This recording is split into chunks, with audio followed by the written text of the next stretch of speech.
Chapter 437.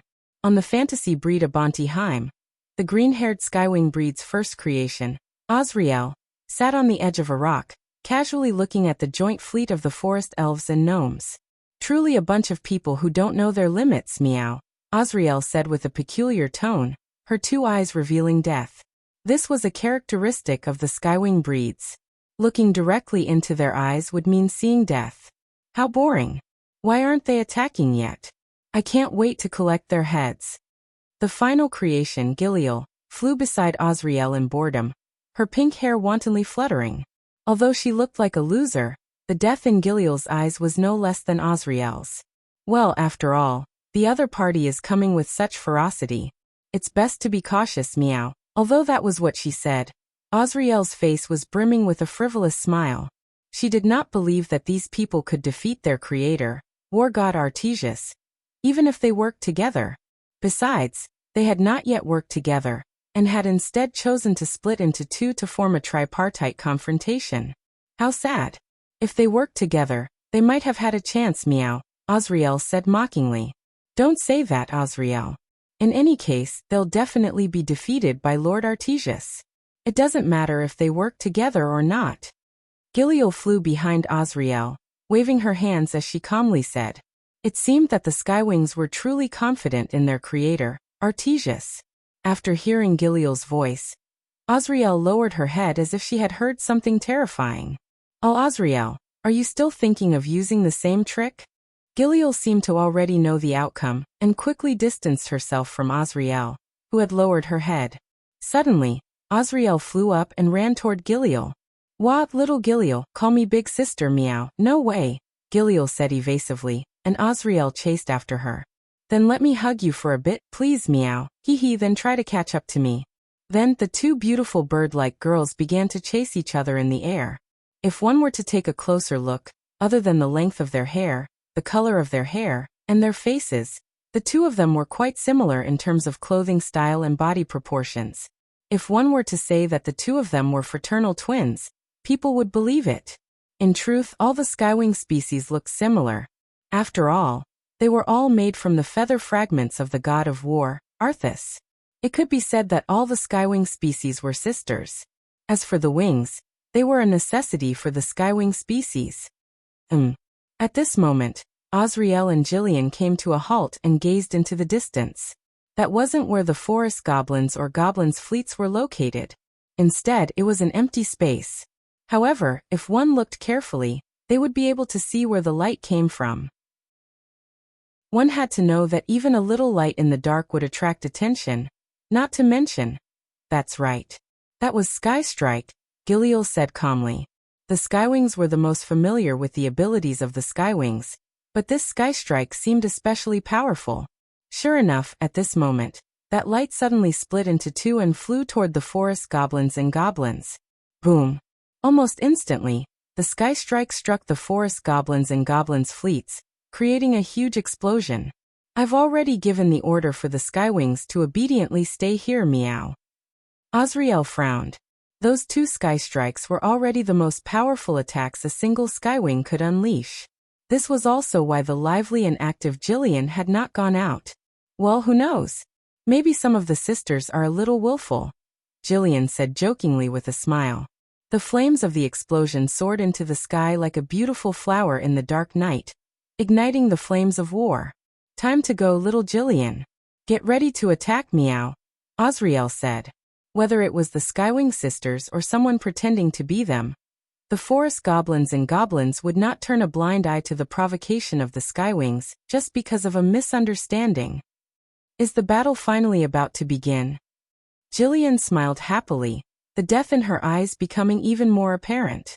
On the other side, on the forest goblins' fleet, Lady Shinka, we've been attacked by the Skywings Skystrike. What do we do? Should we counterattack? The captain asked, somewhat flustered. Have the dragon goblins wait for now. Rule the fairy goblins and prepare to activate the Zeroth Void Blessing with us. Shinka said calmly as she looked at the captain. Yes, sir. The captain saluted and left.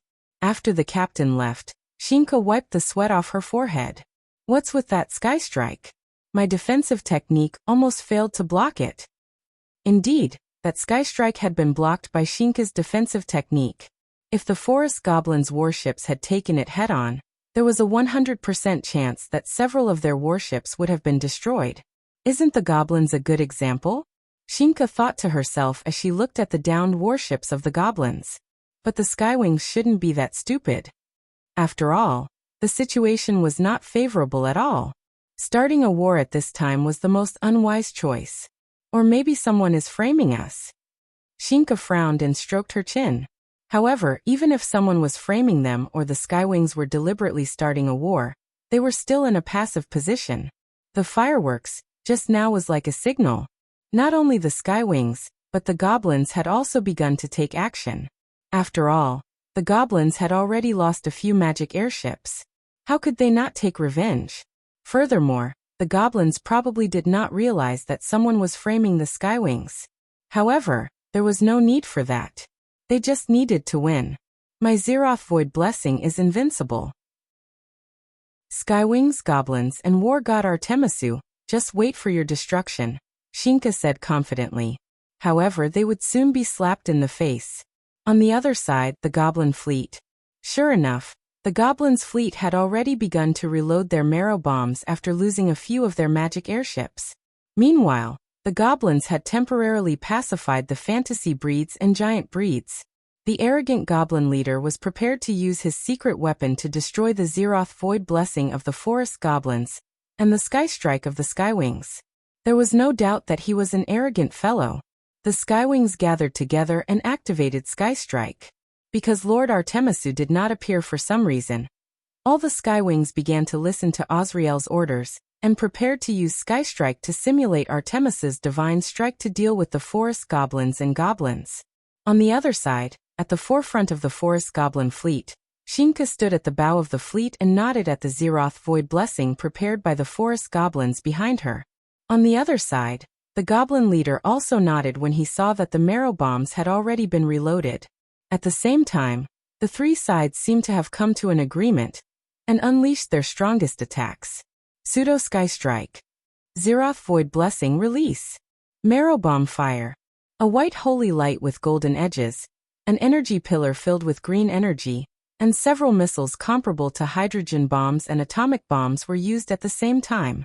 However, these three attacks seemed to be attracted by something and directly deviated from their predetermined trajectories, heading toward an empty space. Azrael realized something. That was where the Sky Strike that had started the battle had been fired. Wu Ming's doppelganger raised his left arm and activated the divine artifact level weapon. Activate Arm of Greed. Chapter 438. Wu Ming raised his arm of greed high up. The vambrace on his arm was like a black hole, producing an unparalleled suction force. It was this powerful suction force that attracted Pseudo-Divine Strike, Zeroth Void Blessing, and Marrow Explosion. That dark arm of greed was a replica of Nazarik's world-class item, Avarice and Desireless. After all, Wu Ming had given the real Avarice and Desireless to Marley. Wu Ming himself didn't need those world-class items, so he didn't want to take them back. In addition, Wu Ming had the ability Create Great Item. Because Create Great Item had an extraordinary effect when used by Wu Ming. Even if he couldn't create world-class items, Wu Ming could create them. By the way, because the original ability of Avarice and Desireless was to absorb the EXP of the dead, Wu Ming modified the pseudo-Avarice and Desireless he created. Therefore, in order to create the two black and white arms of Avarice and Desireless, Wu Ming consumed a lot of magical power. That was why the battle began in the middle of the night. Wu Ming wanted to recover to his peak state to face the strongest god of war, Artesius. Although it was fine if he didn't recover to his peak state, after all, Wu Ming's magical power was almost infinite. After Wu Ming injected enough magical power into the greedy arm and Desireless arm to last for the night, and a lot of magical power needed to activate them, Wu Ming handed the Desireless arm to Wu Ming, while Wu Ming himself held the greedy arm.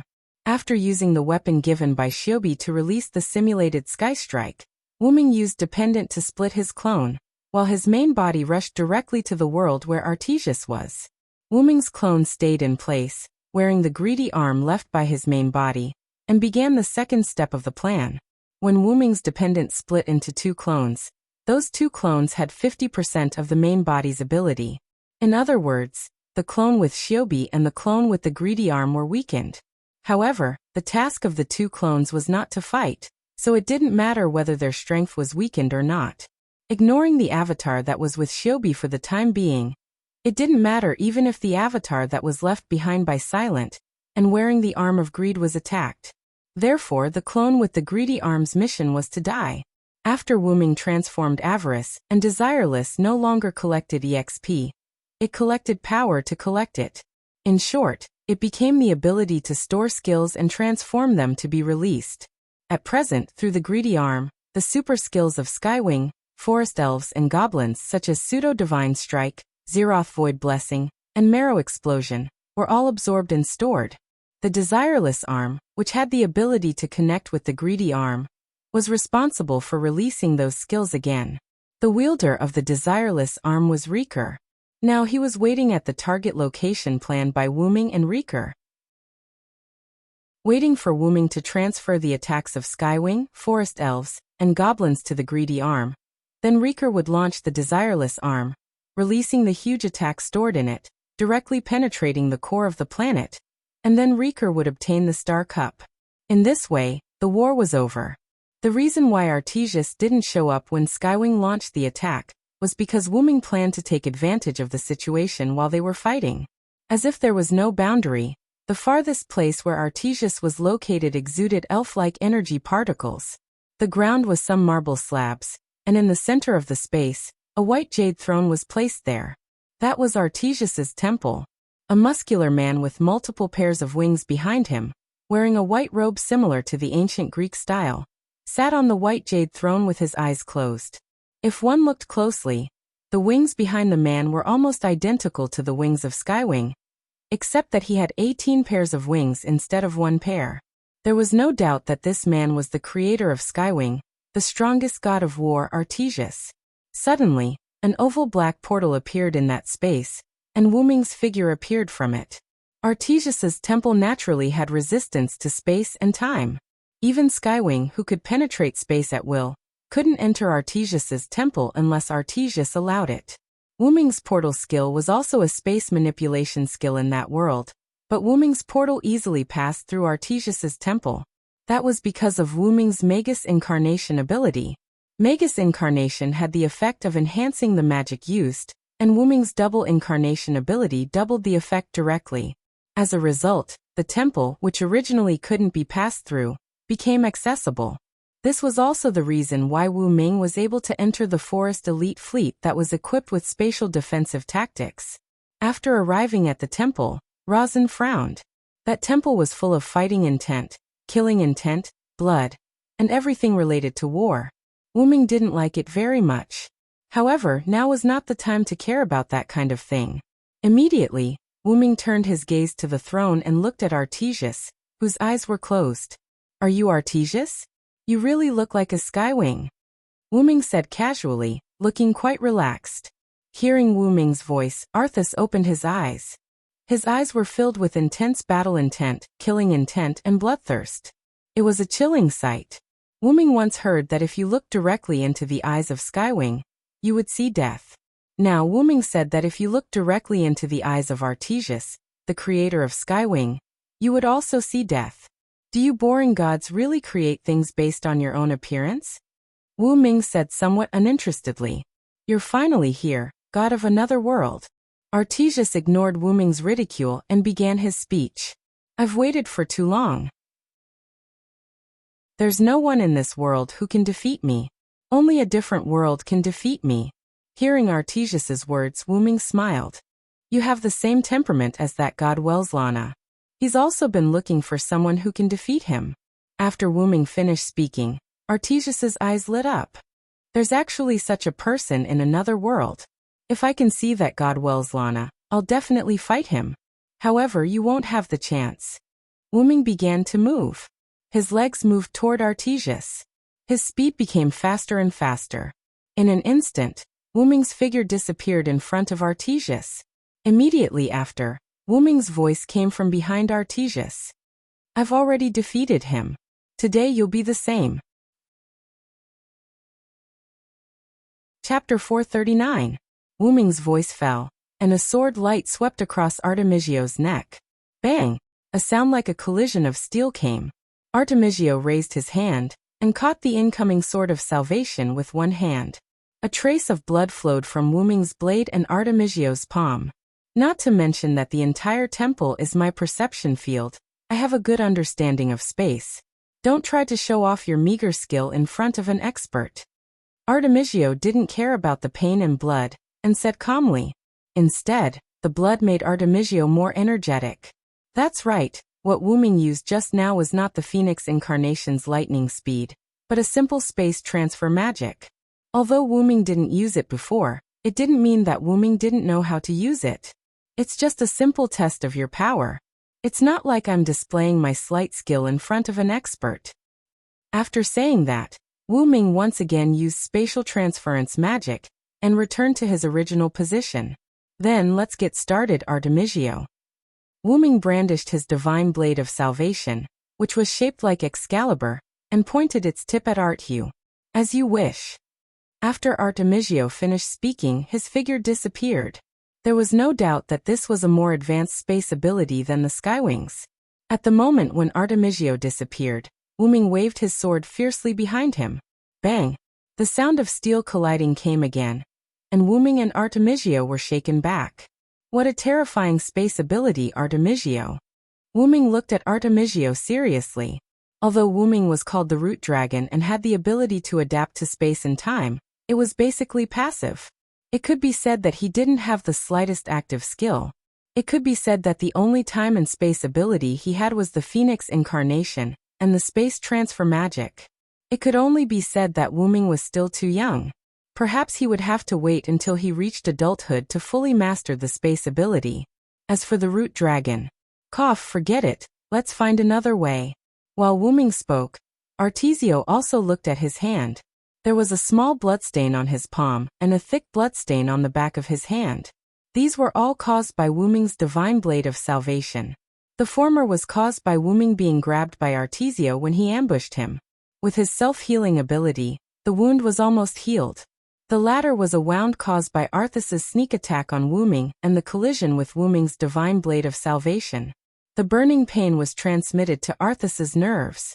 Immediately, Arthu activated Spirit, and the two wounds healed instantly. I didn't think that just contact and collision would be able to hurt me. As expected of a product from another world. I'm getting excited. Due to his injuries, the battle intent in Arte's eyes burned even brighter. This is the divine blade of salvation that killed countless godslayers. Not only that, but it also killed a lot of gods. Wu Ming said to Arthas with a raging smile on his face. When Rama held the divine blade of salvation as the last king, in addition to killing godslayers, he also killed other disobedient gods. After all, not all disobedient gods were on good terms with the last king. Just like Velaslana, if he met Rama, he would definitely challenge him until he died. Even Rama himself forgot how many enemies he killed, which meant that the enemy was not only the godslayers, but also the disobedient gods. The divine blade of salvation, huh? Then let me see its power. After that, Arthas gathered energy in the palm of his hand and formed a dark blade. Then, Arthas pointed the blade at Wu Ming. Arthas hoped that someone could defeat him, even if he died. However, this did not mean that Arthas would go easy on the opponent. To Arthas, defeating an opponent that he could not defeat was just a dream. However, Arthas especially hoped that this dream would come true. Therefore, Arthas would use all his strength to defeat Wu Ming. He's coming. You're a traveler from another world. Arthu roared angrily and sped up toward Wu Ming. I have a name. Just call me Wu Ming. Wu Ming, like Arthas, roared and rushed toward Arthas with the divine blade of salvation. Bang! Two extremely powerful weapons collided with each other, creating a huge boom. Even the air was faintly distorted. Like a signal to start, the sounds of weapons colliding became more and more frequent, and the speed was getting faster and faster. Bang! Bang! Bang! Bang! The two of them kept swinging their weapons at a speed that ordinary people could not see. Whether it was Wu Ming or Arthas, both of them were simply swinging their swords. Using their reflexes and their own reaction speed, The two of them kept attacking each other with all kinds of skills. The two of them kept moving around the temple. Countless sword and saber lights were emitted from the space between the two of them. Those were simple physical impacts caused by the speed and power of the attacks being too fast. The marble floor of the temple was destroyed by the two of them like tofu. Traces of chaos appeared everywhere in the temple. Even the throne of the temple was damaged. It was enough to show the intensity of the battle between the two of them. Bang! Suddenly, Wu Ming and Artemis separated and stared at each other. I didn't expect you to be able to surpass me in hand-to-hand combat. I'm so happy. Arthas smiled like a Spartan as he looked at Wu Ming excitedly. This was taught to me by my master, the God Slayer. Coupled with years of practice, I naturally have such martial arts. I'm quite interested in your martial arts, Arthas. After all, Arthas was born as a god of war, and had always been the strongest. Wu Ming originally thought that Arthas would not be so meticulous in this aspect. As a god born from heaven and earth, shouldn't they generally be able to defeat their enemies with one move, or use powerful magic? However, not only was Arthas able to fight Wu Ming in hand-to-hand combat, but he was also not at a disadvantage. This was beyond Wu Ming's expectations. Not only that, but Wu Ming also found that Arthas's martial arts did not seem like talent. That was why he raised this question. Then Arthas answered Wu Ming's question. My strongest name indeed comes from my powerful ability, Divine Strike. However, as the god of war, how can I not know martial arts? That's right. The god of war did not just mean the god of war, but also the god of war. That was why Arthas was able to fight Wu Ming in hand-to-hand combat.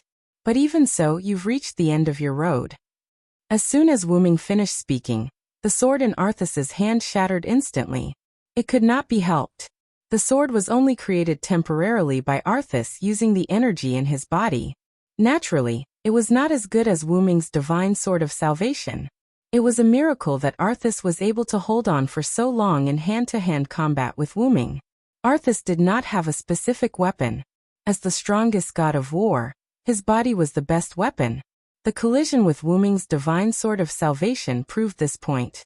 However, Arthas would not be foolish enough to go head-to-head with his opponent's divine weapon. In that case, I'll let you have a taste of my magic. Chapter 440. After Arthas finished speaking, his figure instantly disappeared and merged into the void. Immediately, the entire space in the temple began to fluctuate. Because I'm the god of war, I don't know much magic other than melee combat, and I'm not going to use magic. In that case, I only have one move left, and that is Divine Strike. That was the upgraded version of Skywing Race's Divine Strike. No, to be precise, Skywing Race's Divine Strike was an inferior version of Arthas' Divine Strike. As the creator of Skywing Race, Arthas could use all of Skywing Race's abilities. However, even though Arthas said that he didn't have many moves, the hand-to-hand combat just now was enough to prove that he was worthy of being called the god of war. However, Arthas wasn't going to use Divine Strike. Instead, he was going to use Sky Strike. You just released a simulated Sky Strike, right? Then let's see how strong my Sky Strike is. Before Wu Ming could react, Arthas' voice stopped abruptly, and the elves in the entire space instantly rioted. That was the fear of death that the elves, who were living energy, had. Sky Strike. There was no fancy incantation, nor was there any fancy preparation. Arthas only said that, and in an instant, a terrifying energy locked onto Wu Ming. Wu Ming could feel that it was more powerful than the Sky Strike he released with the simulated armor. Boom! The explosion occurred in the temple, which was not very big, and the flames produced by the explosion covered the entire temple. Arthas' figure emerged from the space, looking at Wu Ming's position in the temple, slightly surprised. Now, there was a huge and strange semicircular shield at Silent Cry's position. But upon closer inspection, it wasn't a semicircular shield at all. It was clearly a semicircular defensive barrier formed by countless shields stacked together. I didn't expect you to have such a trick, Arthas praised. As if hearing Arthas' praise, the defensive barrier formed by the shields moved. Crack, crack, crack. With a burst of cracking sound, the shields that formed the defensive barrier disintegrated, revealing Wu Ming's figure. The divine sword of salvation in his hand turned into a mandala square that only revealed a few grids, floating behind Wu Ming. Buzz! Mandala's square formation shook slightly, and countless empty squares appeared behind Wu Ming. Then, these dozens of shields were like swallows returning to their nest, all of them safely and automatically entering the squares. All the shields went into all the empty squares, no more no less. Subsequently, the mandala square condensed and turned into a shining platinum holy sword. It was the divine sword of salvation. Those shields were the mandala square's divine sword of salvation's divine sword. The moment Arthas released the sky attack, Wu Ming turned the divine sword of salvation into the mandala square. He took out the countless defensive equipment stored in the mandala square to form a semicircular defensive barrier. When Wu Ming was in the Godslayer's world, the holy sword light cannon that he released was blocked by the Aegis shield in the mandala square by the last king, Rama. However, that was a god's clone after all. Meanwhile, Arthas, who was facing Wu Ming, was the real god of this world. Wu Ming dared not be careless, so he surrounded himself with tens of shields. Although Wu Ming would not die even if he was hit by the sky attack, who would want to take it head-on if they could defend themselves? I see. Is that the function of this divine weapon? It's a great weapon. Even I want to take it for myself. Arthas had a smile on his face. He was excited to have an opponent who could defeat him. Come at me if you can, Artemisia. I have a lot of treasures. Wu Ming was not mad at Arthas for being a robber. Instead, he encouraged Arthas while smiling. Try my god relic barrage next, Arthas. Wu Ming tossed the divine sword of salvation behind him as soon as he was done speaking. There were ripples in the air, as if it had melted into water. Subsequently, countless illusory grids appeared behind Wu Ming. The countless swords, sabers, spears, swords, halberds, and other weapons in the grids were aimed at Arthas. Subsequently, countless god relics were shot at Arthas as he frowned. You can't hurt me if that's all you've got. Arthas used his spatial ability to hide in an alternate dimension as he spoke. However, Wu Ming had no intention of stopping at all. Instead, he sped up the speed of the god relic's barrage. Bang, bang, bang, bang. Wave after wave of god relics were shot at where Arthas was hiding. All of the god relics hit the ground directly, causing an intense explosion. It was only natural that such an outcome would happen because Arthas had already entered an alternate dimension. However, some of the weapons were distorted when they passed through the alternate dimension that Arthas was hiding in. Wu Ming stopped the god relic's barrage and retrieved all of them with the mandala formation's retrieval function. Arthas, who had just emerged from the alternate dimension, was next. At the moment, there were wounds all over his body. There were even a couple of piercing wounds on his chest and abdomen. I can't believe you have a god relic that can pierce through dimensions. Arthas frowned. That was right. There were a couple of god relics that could pierce through dimensions hidden among the god relics. As Arthas was careless, the god relics hurt him when they pierced through his body. Apart from that, the god relics were on par with grade A relics. It was a piece of cake for them to break through Arthas's defense. Wu Ming was surprised that there were only a couple of piercing wounds on Arthas when there were so many god relics at the same time. However, it did not matter to him. So, I've broken through your dimensional ability, Arthas. Wu Ming smiled at Arthas. Now, Arthas could no longer use his dimensional ability to avoid being hurt. If Lin Huang were to use a skill that targeted space and crushed Arthas's divine marrow, Arthas would die. Arthas wanted someone to defeat him. He did not mind being killed, but he did not want to die in such a humiliating way. The reason why Arthas was still alive despite having so many piercing wounds on his body was that his divine marrow was not hit. In other words, Arthas had protected his divine marrow when he was attacked. However, even if he managed to protect his divine marrow, Arthas would not choose to use his dimensional ability to dodge Wu Ming's god relic's barrage again. First of all, he would really die if Lin Huang managed to break through his divine marrow's defense. Moreover, Arthas was a god of combat. He knew that the best defense was offense. I don't like defense. Attacking suits me better. Arthas's eyes gleamed as soon as he was done speaking. An energy sword appeared in his hand again. Then, I'll be a little more serious. Then the two of them began to fight again. Chapter 441. Wuming and Artesio's battlefield had changed. Wuming felt that Artesio's war god temple was too small, so he took out the staff of Anziwergen and activated the inherent barrier. Artesio was not afraid of the enemy's home ground. Instead, he was more excited. Although the body was made by Wuming's main body, the staff of Anziwergen and other items in Wuming's Dragonist dimension were real. The principle was to open a new door in Wuming's Dragonist dimension. That door was the secret pattern on the root dragon's body made by Wuming, so those items were real. The third floor of the great underground tomb of Nazalik. Wuming's figure shuttled through the tomb temple on the third floor, followed by a white figure. It was Artesio. The first floor and the second floor were directly destroyed by Wuming and Artesio, so the two's battlefield came to the tomb temple on the third floor. Fear the one with wings. Evil people and powerful people are all afraid of me with wings. My wings will bring you curses. Evil people can't hit me. After that, Wuming's figure disappeared from Artesio's eyes. Huh? Space-time manipulation? Artesio was worthy of being an expert in space-time manipulation. He recognized the nature of the Phoenix incarnation at a glance. Sure enough, you saw through it. Wuming's voice came from the void. Because he was too fast, his voice sounded like it came from all directions. The Phoenix incarnation was said to speed up his speed, but the principle was to enter the lightning speed state. That lightning speed state actually allowed him to enter a different accelerated space from this spacetime. In this space, everything became incomparably slow, and one's body also gained the ability to accelerate by a small margin. However, the price was an overload on one's body. If a new Godslayer were to use this skill, his body would experience severe pain due to overload in less than a minute.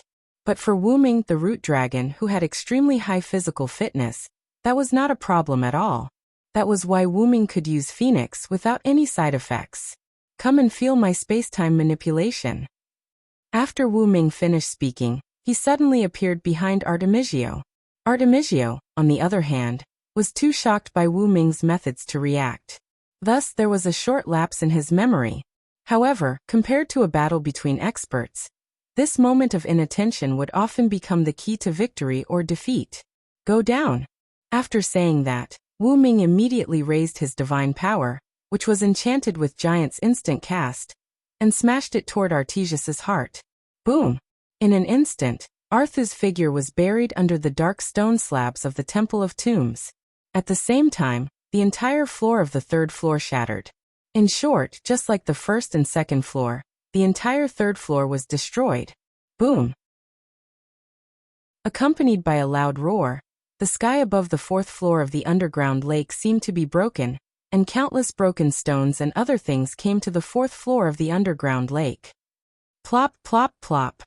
Accompanied by the sound of countless stones falling into the water, Wuming's figure floated above the lake. Wuming looked at the lake vigilantly. The blow just now did hit Artesio's heart, but Wuming had a feeling that Artesio was not dead yet. Although Wuming hid his 12 incarnations ability to surprise Artesio, he successfully used Phoenix to speed up Artesio, and then used Giant's power to hit Artesio. However, Artesio must have some means to avoid fatal injuries. Wuming heard from Shiobi that if you want to kill a god, you must destroy the god's divine essence. Just like human heart and brain, the divine essence was the root of the god. The Elven corridor was also the first to give birth to the god's divine essence. However, unlike human heart and brain, the god's divine essence was not necessarily in the heart, and it might not even be in the brain, but in any part of the body.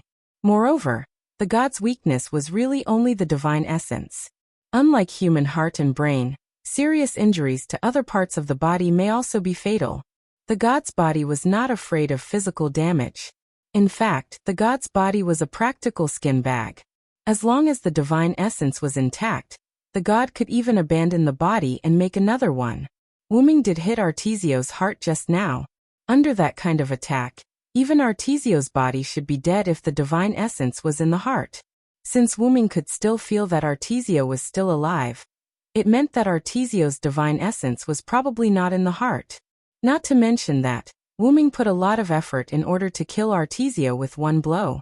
Wu-Ming's current divine essence was not as powerful as his original body, so he could only use his 12 incarnations one by one, and their power was greatly reduced. In addition, he couldn't use double incarnations normally. The Titan incarnation just now could be so powerful because of overload, but also because of that, Wu-Ming's Titan ability was temporarily unavailable. Because Wu-Ming used Titan incarnation, the slate representing Titan incarnation in Wu-Ming's heart was in a blood-red state, which meant that this ability was temporarily unavailable. That was the price of instantaneous power, but it was also the price of overloading, and that price would take about 3 days. Titan incarnation was Wu-Ming's most commonly used ability. After all, it was simple and crude. Now that this ability was sealed, Wu-Ming could be said to have lost a great help. However, it couldn't be said to be absolute. Simply put, it wasn't a big deal. Then, Artesio flew out of the underground lake. Sure enough, although Artesio was in a mess, and his heart was protruding, Artesio did not show any signs of dying. There was no doubt that the spirit essence was not in his heart. Because Wu-Ming attacked from behind, the left part of his chest that was covered by his clothes bulged.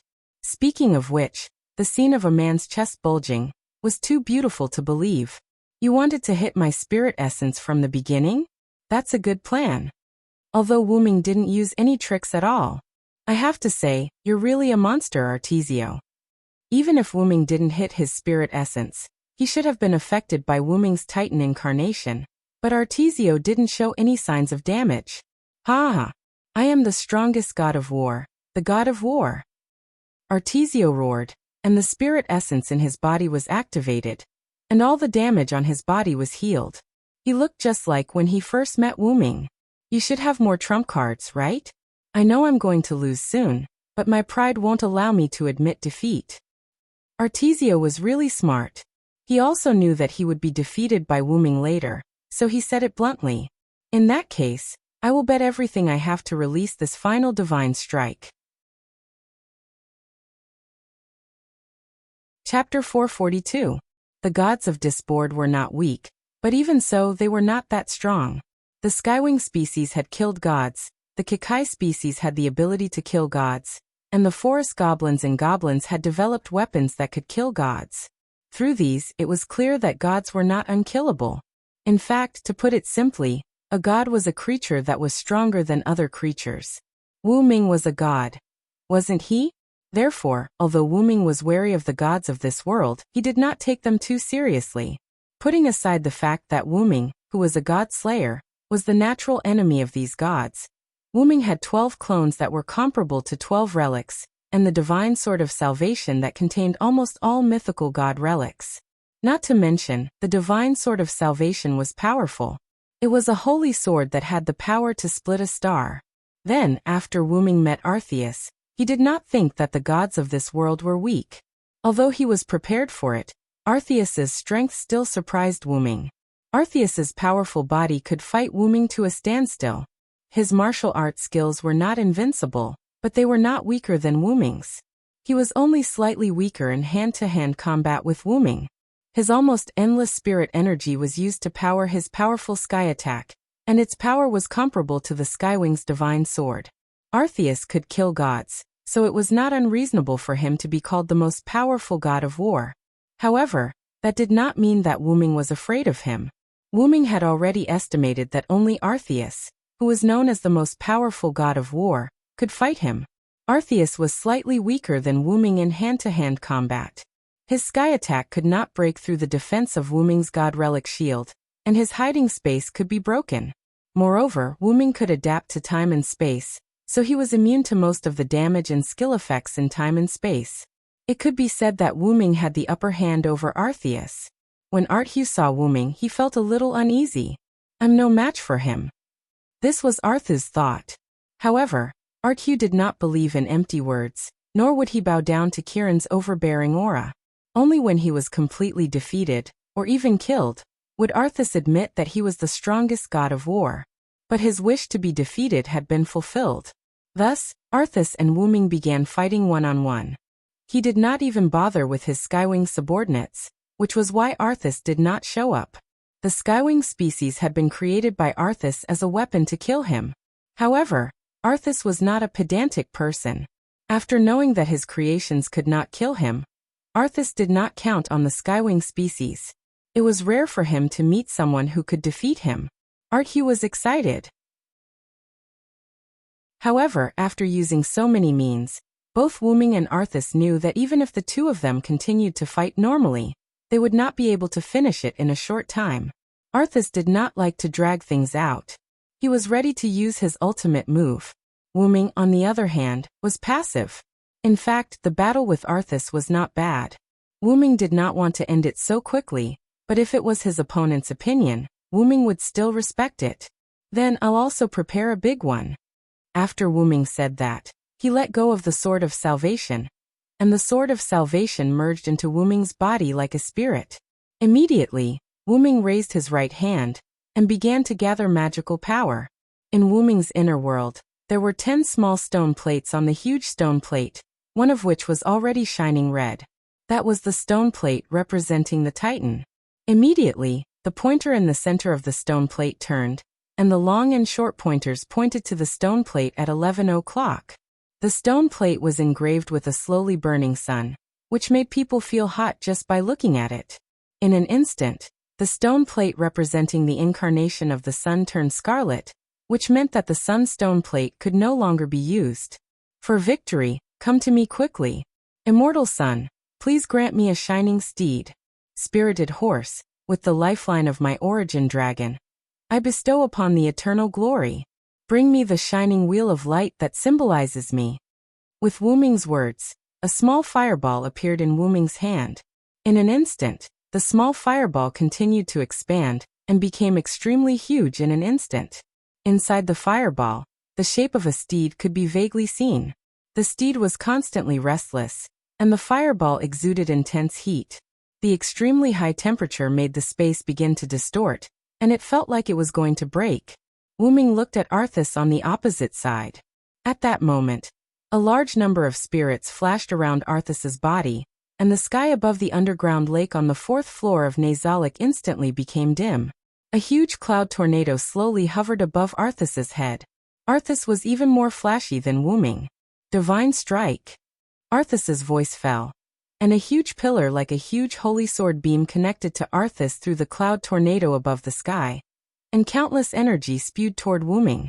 Wuming simply gathered his power, and then threw it in the direction of Arthas's divine strike.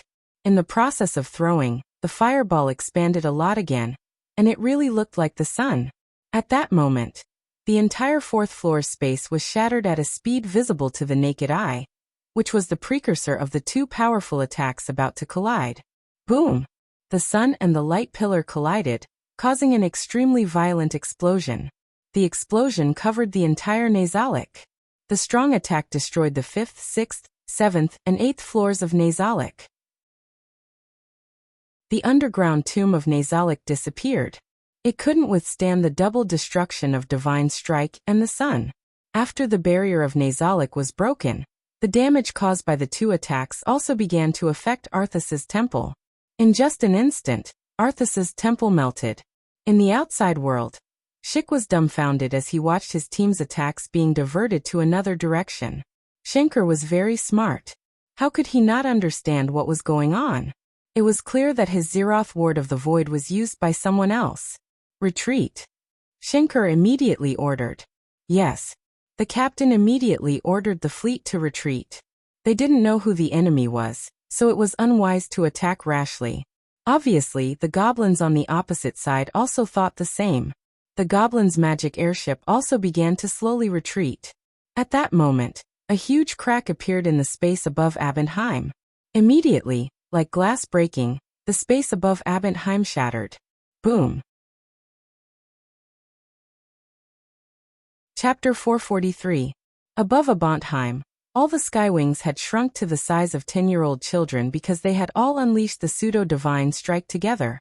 Their original plan was to get rid of the forest goblins and goblins in one fell swoop, so the Skywings had converted all their energy into Sky Strike and gathered it into that pseudo-god strike.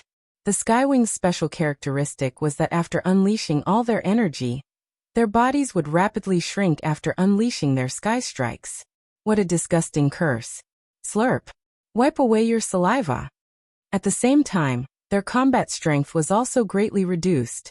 Although it was not to the point where they could kill just about anyone, the Skywings found it hard to resist against creatures like forest fairies, goblins, orcs, and vampires. When Azriel saw that her sister's attacks had been diverted, she understood that they had fallen into a trap.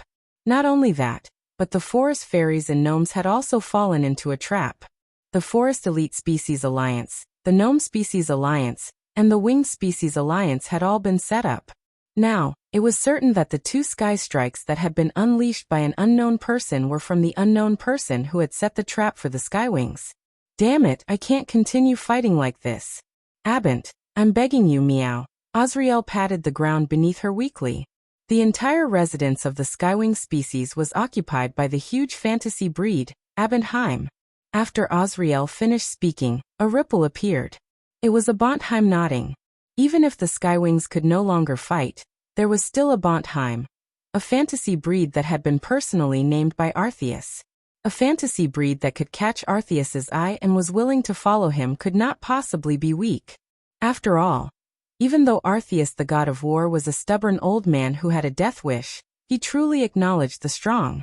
However, at this moment, the space above the Skywings, or rather above Abendheim, shattered. Bang! Like glass shattering, the space above Abendheim exploded. The shattered space shards rained down on Abendheim. What? What happened, meow? Azriel said uneasily. The reason why she felt uneasy was because she had sensed the aura of her master, the god of war Arceus, from the shattered space. It was an extremely weak aura, giving people the feeling that she was about to dissipate and die. However, Azriel did not think that anyone could defeat or kill her mistress. Therefore, her mistress was the strongest. Azriel was not the only one who thought this. The other Skywings thought the same. In their eyes, their master was the strongest, and there was simply no one who could defeat him. However, just as the Forest Sprite Alliance and the Gnome Alliance were about to retreat, and the Skywings were lost in their fantasies, a figure flew out of the shattered space, or rather fell out. Arthu used his 18 wings to adjust his body and slowly landed on Abendheim, right in front of the Skywings. Wuming also came out of the shattered space right after Artexiu. Wuming was not in a hurry to chase after Artexiu. He turned around and began to speed up the repair of the shattered space. Although this broken space was automatically repairing itself, if someone who had mastered spatial technology took the initiative to repair it, it could still speed up the repair of the broken space. During this time, Azriel and the others hurriedly went to Artexiu's side and got down on one knee to salute him. Lord Artexiu, Azriel sorrowfully said. She could sense that her master's spirit essence was gone, and his aura was weakening bit by bit. It could be said that Artexiu was already very strong to have been able to hold on for so long. That was also the reason why Wu Ming didn't rush to catch up with Artesio, because under the double explosion of Divine Strike and Sun, which destroyed 2 small worlds, Artesio was undoubtedly affected, and his spirit essence was also shattered because of it. In short, Artexiu had already lost. His spirit essence had been completely destroyed by Wu Ming. Seeing that Azriel wanted to say something, Artexiu directly waved his hand to stop her. This battle really made me happy. I'm very satisfied. I'm very happy, ha ha ha. Artexia's laughter spread from Abendheim to the surrounding area. The Forest Elves Alliance and the Goblin Alliance could already hear it. Even so, Hink Nilbar had no intention of going back to collect the heads. He would undoubtedly die if he did. After all, the person who defeated Artesius was still repairing the shattered space above Abendheim. Roar! At that moment, a dragon roared, and a huge dragon rose from the ground behind the Forest Elves Alliance, roaring and rushing toward Artexia's direction. Immediately afterward, 6 more dragon shadows flew from the back of the Forest Elves Alliance, following the dragon in front, rushing toward Artexiu. Artexiu once killed the leader of those dragons, the Dragon King of the Forest Elves Alliance.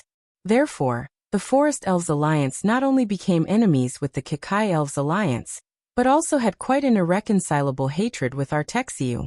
Of course, The Forest Elves Alliance wasn't happy to kill their leader, and it just so happened that Artexiu was extremely weak now, and one of the Forest Elves Alliance could kill him. But because of the anger of the Forest Elves Alliance, they all rushed out after ignoring Hink's signal to retreat. And they were ready to kill the enemy with all their strength. Bending Whistle. 2 words came out of the Forest Elves Alliance's mouth, Bending Whistle. It was something similar to the Sky Strike.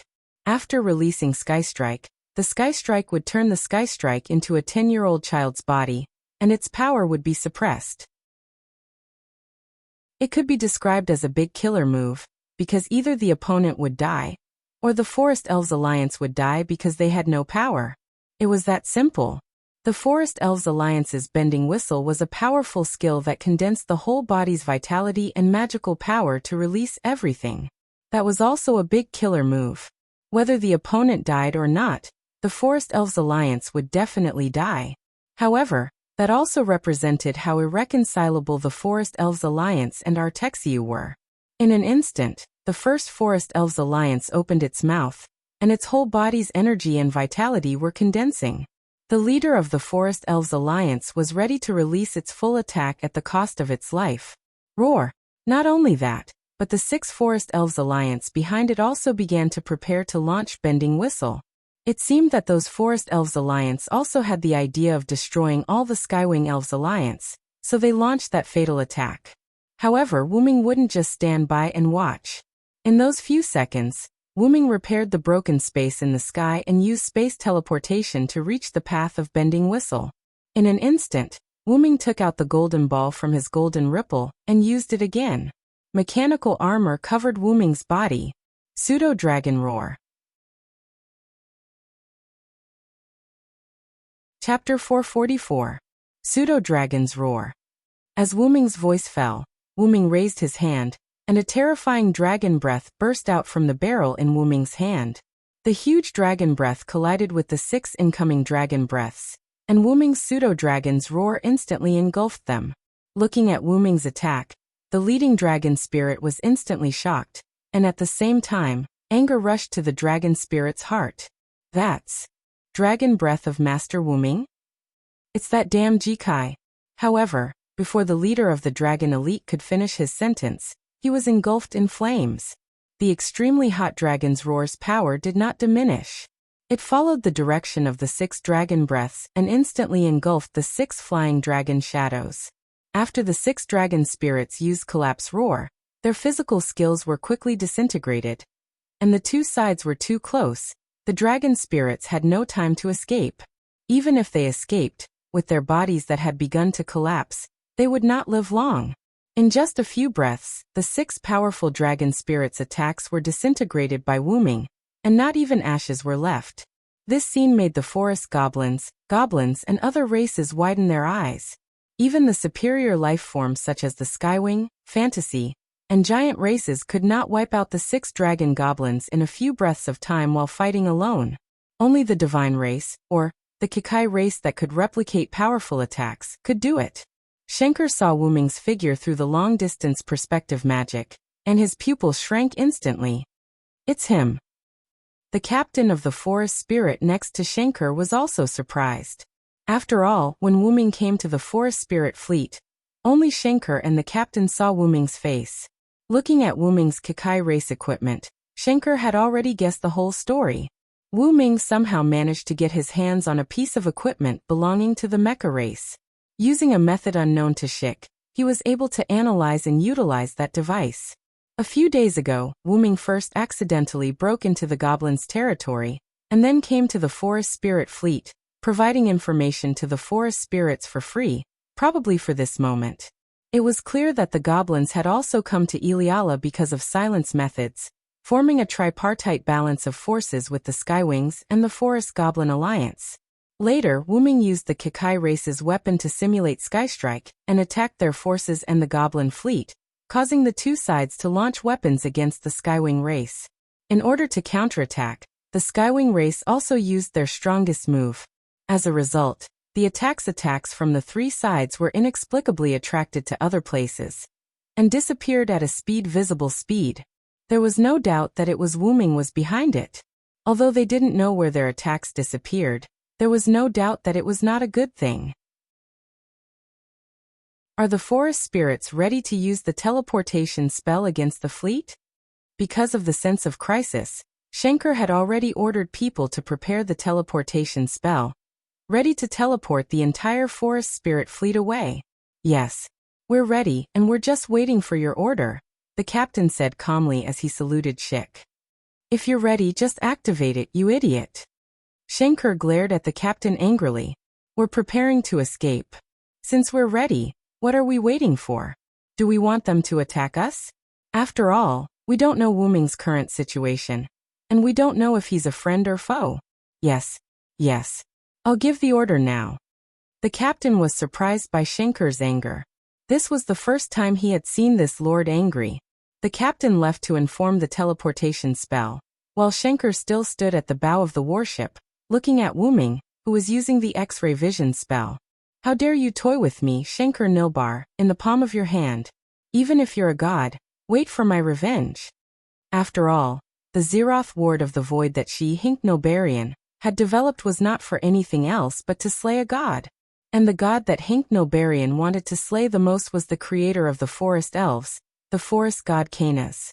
As long as there's no more Lord God, Nina and I can be together. Shankar's expression darkened. Accompanied by Shankar's laughter, the entire forest spirit fleet disappeared from the battlefield. At the same time, the goblin's magic airship had turned around. Intense flames erupted from the huge nozzle behind it. Then, the entire goblin fleet flew into the distance like a meteor shower. The fairy, dragon, fantasy, and giant species that had cooperated with the two sides were all dead. The fairy was in the forest spirit fleet, while the fantasy and giant species were behind the goblins. When they saw the goblins fleeing, they fled as well. Since their allies had fled, what was the point of them staying here? Thus, only the infant skywing species, fantasy breed Abantiheim, and Arthas, whose body was starting to fade, were left on the battlefield. Wuming did not care about the forest spirits and goblins. After eliminating the dragon spirits, Wuming landed on Abantiheim. In an instant, Abantheim exuded a threatening aura, and the skywing, who had already turned into an infant, nervously looked at Wuming, protecting his dying master. Now, no matter how stupid the skywing species were, they knew that their master, the most powerful war god Arthas, had been defeated, and the price was his life. They're quite loyal to you, Arthas. Wuming did not do anything but stood in front of Arthas and said in a light tone, "They are indeed a group of subordinates worthy of my trust. Unfortunately, I didn't pay attention to them in the past," Arthas said calmly. Wu Ming and Artesius didn't look like enemies who had just fought to the death a few minutes ago. Instead, they looked like longtime friends. When Wu Ming's son and Arthas's divine strike destroyed Wu Ming's barrier and arrived at Arthas' temple, Wu Ming's son had already overwhelmed Arthas's divine strike and destroyed Arthas's divine essence in the temple's throne. That's right. The reason why Arthas was unharmed after being hit by Wu Ming's giant was because Arthas's divine essence was not in his body. Arthas was worthy of being called the strongest. To be able to keep his body from dissipating with his divine essence, it could be said that Arthas was truly the strongest in this world. Wu Ming thought so. After that, Wu Ming used the power of flood and annihilation to offset Wu Ming and Arthas's attacks.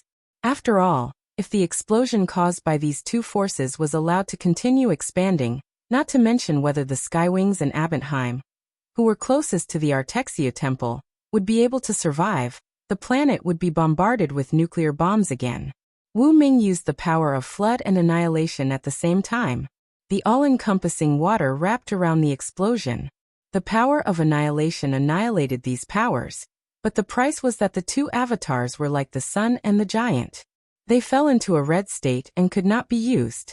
Then, the temple was destroyed, and Art Hugh and Wu Ming came here from another dimension. The rest was what happened just now. Immediately, Wu Ming said the key words. Are you satisfied with this battle, Arthas? Chapter 445. Are you satisfied with this battle, Art Hugh? Ha ha ha. After Wu Ming asked the question, Arthas started to laugh loudly. He laughed continuously. The Skywings were at a loss as to what to do as they looked at their somewhat crazy master before exchanging glances with each other. On the other hand, Wu Ming didn't say anything and continued to laugh at Arthur. After a few minutes, Arthur stopped laughing and looked at Wu Ming happily. I'm very satisfied with this battle, Wu Ming. Arthur's only wish was for someone to kill him and give him a defeat. Since you can separate the divine marrow from your main body, why don't you store it somewhere else? Wu Ming asked. He had not properly protected his only weakness, and had instead placed it in the most vulnerable place. No matter how he thought about it, it was somewhat abnormal.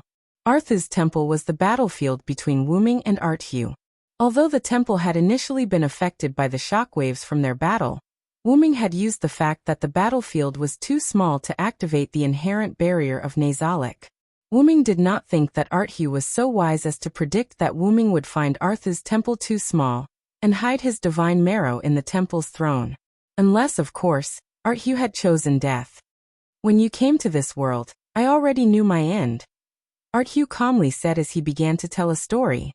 I really don't know you, but the Star Cup told me that if I were to fight you, you would be strong enough to kill me. Arthur's words left Wu Ming puzzled. Star Cup. Could the Star Cup communicate with others? Was that not a scepter that represented the ownership of this planet? I'm not mistaken.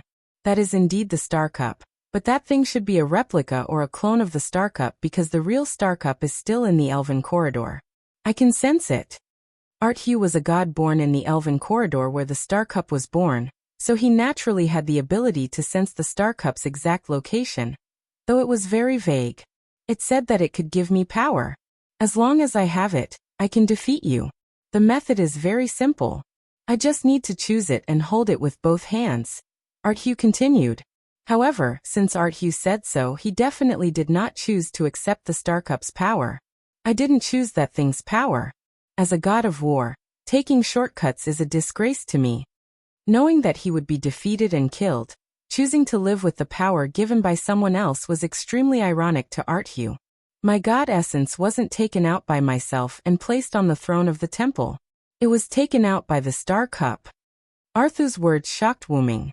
Did the Star Cup come to life? After I rejected the Star Cup, I was ready to use my power to destroy it, but the Star Cup seemed to have been prepared for this. When I rejected it, it took advantage of my momentary distraction and drilled into the divine marrow in my body. Then, under my strong resistance, the Star Cup and my divine marrow were ejected out of my body. After that, the Star Cup sealed my divine marrow in the throne, and the Star Cup disappeared. Listening to Arthur's series of strange words, Wu Ming was dumbfounded. This was really too strange. Logically speaking, the Star Cup was a lifeless symbol of the planet's power, so it should not have come to trouble Arthur without permission. However, Wu Ming did not think that Arthur was lying because Arthur did not know how to lie at all. He was a real man. However, this also explained why Arthur was not that strong when he fought Wu Ming. In addition to hand-to-hand combat, magic battles, and ordinary chasing attacks, Arthur had also used his ultimate move, Divine Strike. No matter what, Arthur was recognized as the strongest. If that was all he had, it was unlikely that he would be known as the strongest in the world. It turned out that his divine marrow was a little affected. In other words, your true strength is actually more than that? Wu Ming asked. Let's not talk about other things first. The divine strike just now was not much worse than when I was at my peak. Even if I was at my peak, I would have been defeated by you. Arthur was right. If Wu Ming had not used Flood and Annihilation to eliminate the damage that he had sustained, Arthur would have been dead by now. Although Arthur was about to die, his body had now become extremely dim. Arthur also knew that Wu Ming had shown mercy in the end, so he had let go of it now. Having an opponent that he could not defeat even if he used all his strength was quite a good feeling. This was what Arthur was thinking. Then, my friend, what do you think of my previous proposal? Arthur asked a strange question. Before coming out of the shattered alternate space, Arthur and Wu Ming had a short conversation. Arthur had asked Wu Ming to become the new god of the Skywings and Abanti Heim. However, before Wu Ming could reply, Arthur had been drawn out of the alternate space by the increasing spatial shattering, and had arrived at Abanti Heim. I accept. After all, Wuming had already proven that Wuming had agreed when he had destroyed those dragon spirits. Arthu smiled in relief. Haha. I have only lost once in 100 battles in my life. Meeting you is the happiest thing that has ever happened to me. Arthu was like an old friend to Wuming, looking at Wuming with satisfaction before disappearing. Goodbye, my friend. Wuming watched Arthu disappear. Arthu, who had lost his god's vital spirit essence and had fought fiercely with Wuming, was beyond saving. This was like a servant's spirit core. Once the spirit core was shattered, the servant would be forced to leave. There was no other way. However, there should be other ways, such as the Star Cup. However, Arthu had only lost once in 100 battles in this world. This was the path he had chosen, and Wuming would not stop him. It had to be said that Arthas was a good friend. Between Silent Wonder and Arthas, it could be said that they had developed true feelings for each other. At this moment, Wuming suddenly thought of a problem. There was a problem with the Star Cup, a huge problem that could threaten Artetheus. However, even if there was a problem with the Star Cup, the rules of its appearance should not have changed. The only thing left was the most powerful divine soul seed, or rather, the Star Cup piercing through the core of the planet. Now the Star Cup was about to be released from the planet's core. You guys stay here obediently. Remember to dodge if there is any danger. After Wuming said that, he opened a black portal and instantly went in, leaving behind a group of Skywing infants who did not know what to do and looked at each other.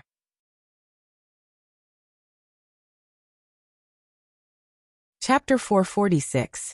Moving forward in the timeline, Wuming's clone was using the greedy arm to absorb the attacks of the forest elves, goblins, and Skywing species.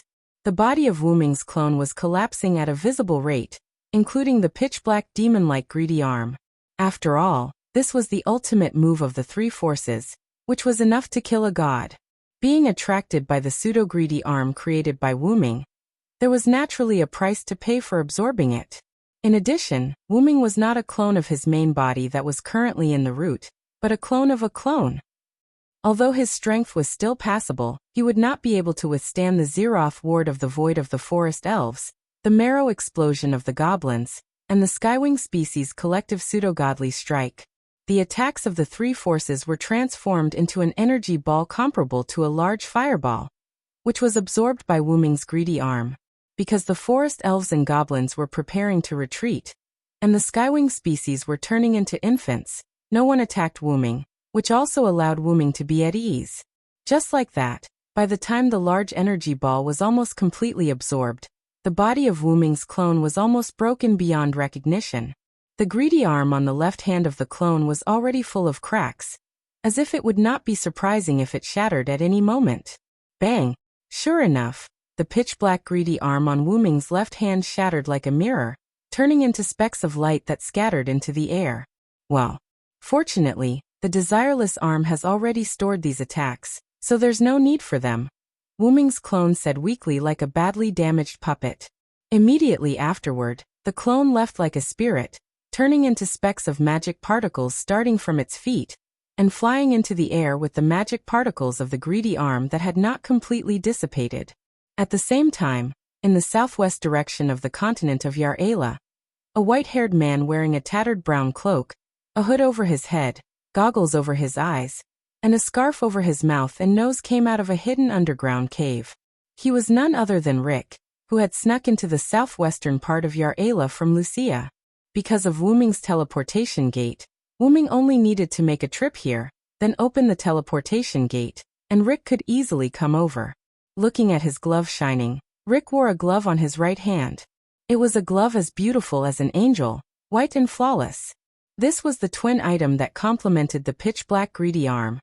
The desireless arm. Rick knew that this meant that Wuming had successfully absorbed the attacks of the three forces. This was Wuming's signal to Rick that he could take action. Then let me end this war, Rick said in a heavy tone, as if he had taken on a heavy burden. Then Rick raised his right hand and took out a gemstone with his left hand. It was a crystal that stored magic. He only needed to break it to release the magic within. After all, using the desireless arm required the release of magic. As a human of this world, Rick did not have the energy sprite of this world, nor did he have the magic that Wuming used, so he could not use the desireless arm normally. Wuming gave the crystal to Rick so that he could use it to release the desireless arm. Release desireless arm. Rick roared and slammed the crystal into the desireless arm. As a counterfeit world-class item, the desireless arm had a rather powerful appearance. When the crystal was slammed into the desireless arm, there was no doubt that the crystal that stored magic was broken. The broken crystal turned into bits of flying debris and disappeared, and the magic in it had been absorbed by the desireless arm. Like a flame that got oil, the desireless arm instantly burst out a powerful airwave, and it began to emit endless white light. Rick looked at the desireless arm that was constantly emitting strong light and airwaves, and Rick remembered Wuming's words. The Villo said, "Imagine a strong penetrating force, and press the liberated desireless arm to the ground under your feet. The energy stored in the desireless arm will penetrate the Earth's core, and make the elf corridor appear. In this way, the star cup will also appear." Rick looked at the light in his hand that would end everything and smiled bitterly. For peace, for the future of mankind, for everyone in the village, for his sister, for the followers who were willing to turn into ghosts, for all of this, Rick and even mankind had sacrificed a lot. However, this day had finally arrived. Rick put down the raised desireless arm, aimed at the ground and prepared to press it down. At this moment, a dark space door suddenly appeared in the sky, and Wuming's figure appeared from it. "Rick, stop! There's a problem with the star cup!" Wuming shouted at Rick.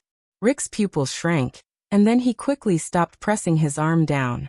"There's a problem with the star cup?" Rick looked at Wuming worriedly. But before Wuming could explain, suddenly, a green figure rushed toward the defenseless Rick. Wuming reacted instantly, and Wuming instantly activated the Phoenix incarnation. Violent energy filled the Phoenix stone plate in Wuming's heart, turning it into a red alert state. If he didn't do this, Wuming didn't have the confidence to save Rick before the green figure. The green figure was too close to Rick, as if deliberately prepared. "Poochie! Ugh!" The sound of flesh being separated echoed, and Rick's muffled groan followed. Wuming grabbed Rick and brought him to the side. The green figure held something in her hand and came in front of Wuming. That thing was a pure white glove, like an angel's glove. However, there were traces of blood on the glove, which dyed the angel's arm red. On our side, Rick was sweating profusely.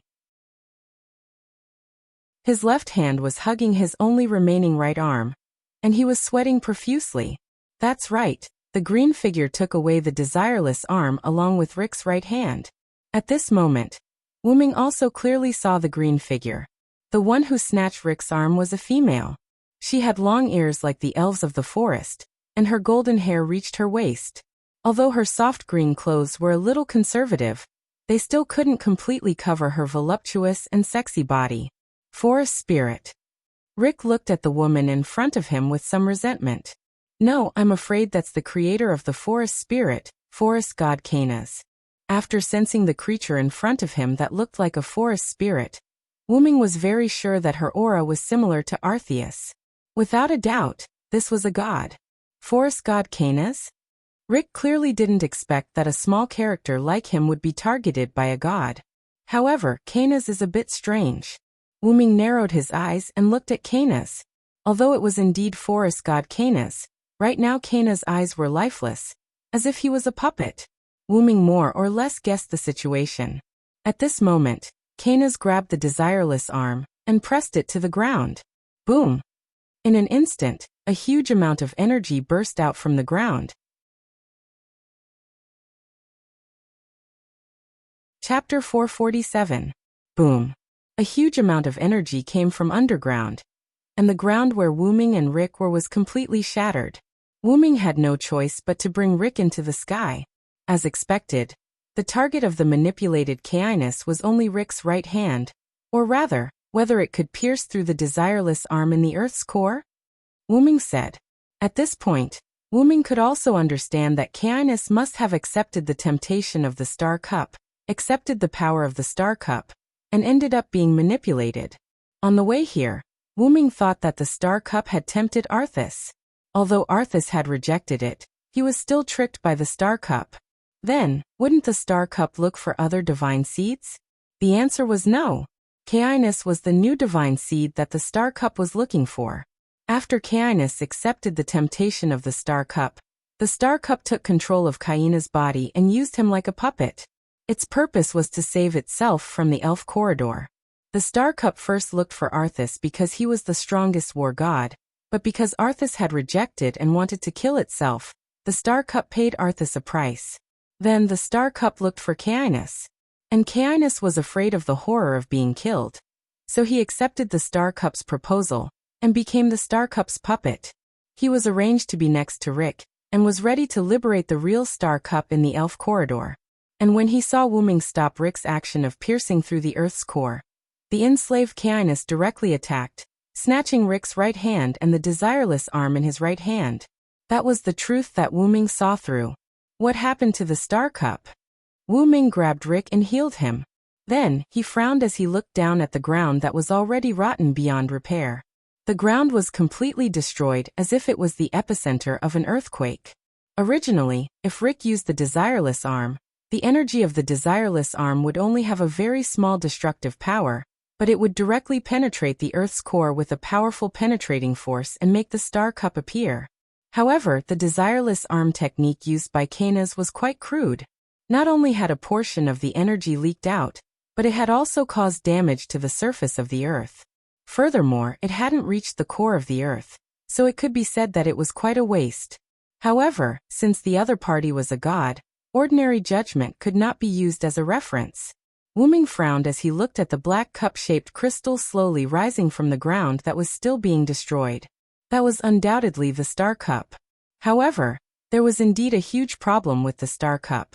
The star cup shouldn't be black in shape, but a pure white and transparent cup-shaped crystal. Apart from that, Wuming also sensed a familiar aura, which originated from the black mud. I didn't expect that even this world would have this black mud, Wuming said solemnly as he looked at the black mud that was swaying inside the black crystal like black paste. Wuming said with a solemn expression, I should have known. How could a normal person's voice reach my ears in the space-time tunnel? Only the black mud, which also has the power of the origin, could transmit that voice to my ears. Wuming's analysis was correct. The reason why Wuming could hear Rick's sigh in the beginning was all because of the black mud.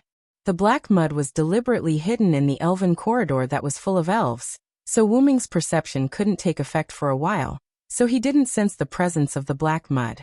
After attracting Wuming to this world, the star cup that was possessed by the black mud began to plan its escape, as if it had its own consciousness. It punished Arthu who resisted it, controlled Cainus who accepted it, seized Rick's right hand, and successfully liberated the star cup from the elven corridor. I was tricked. Wuming wasn't too angry. This was the power of wisdom. Wuming was quite impressed. Even Wuming didn't expect a star cup that had just developed its own consciousness to be so calculative. Let's leave here first, Rick. You'll only be a burden if you stay here. Wuming said to Rick, whose right arm had stopped bleeding. Rick looked at Wuming seriously then nodded. He knew his own limits.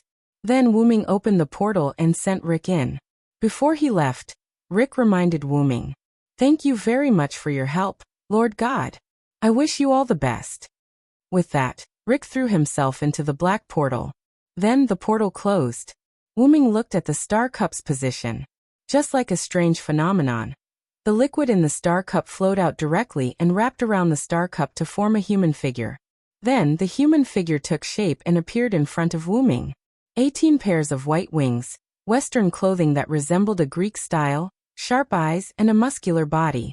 There was no doubt that this human figure was the god of war, Arthu, who had just died not long ago. However, Wuming wasn't stupid enough to think that this fake guy in front of him was Arthu. Although the appearance was the same, the aura was completely different.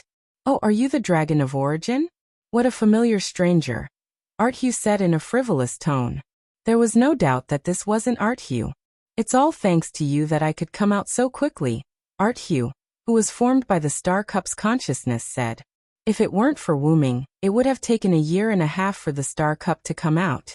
After all, even in the final battle, Rick had to use other means to penetrate the core. Without Wuming, This time would have been delayed. You know what you are, don't you? Wu Ming looked at the fake art hue in front of him seriously. Ah, of course. I'm the Star Cup's consciousness. I'm just a tool, an item. I belong to whoever wins the battle. The Star Cup's consciousness said frivolously, using Arthur's appearance. This annoyed Wu Ming. It was an insult to the dead. But thanks to this, I have my own consciousness. The Star Cup's consciousness smiled proudly. Then it raised one of its hands, and countless black substances appeared on its hand. This was the black origin soil that Wu Ming was familiar with. If it's you, you must recognize this as well. This thing tells me that you're an enemy. The Star Cup's consciousness smiled at Wu Ming. Wu Ming closed his eyes, then let out a long breath.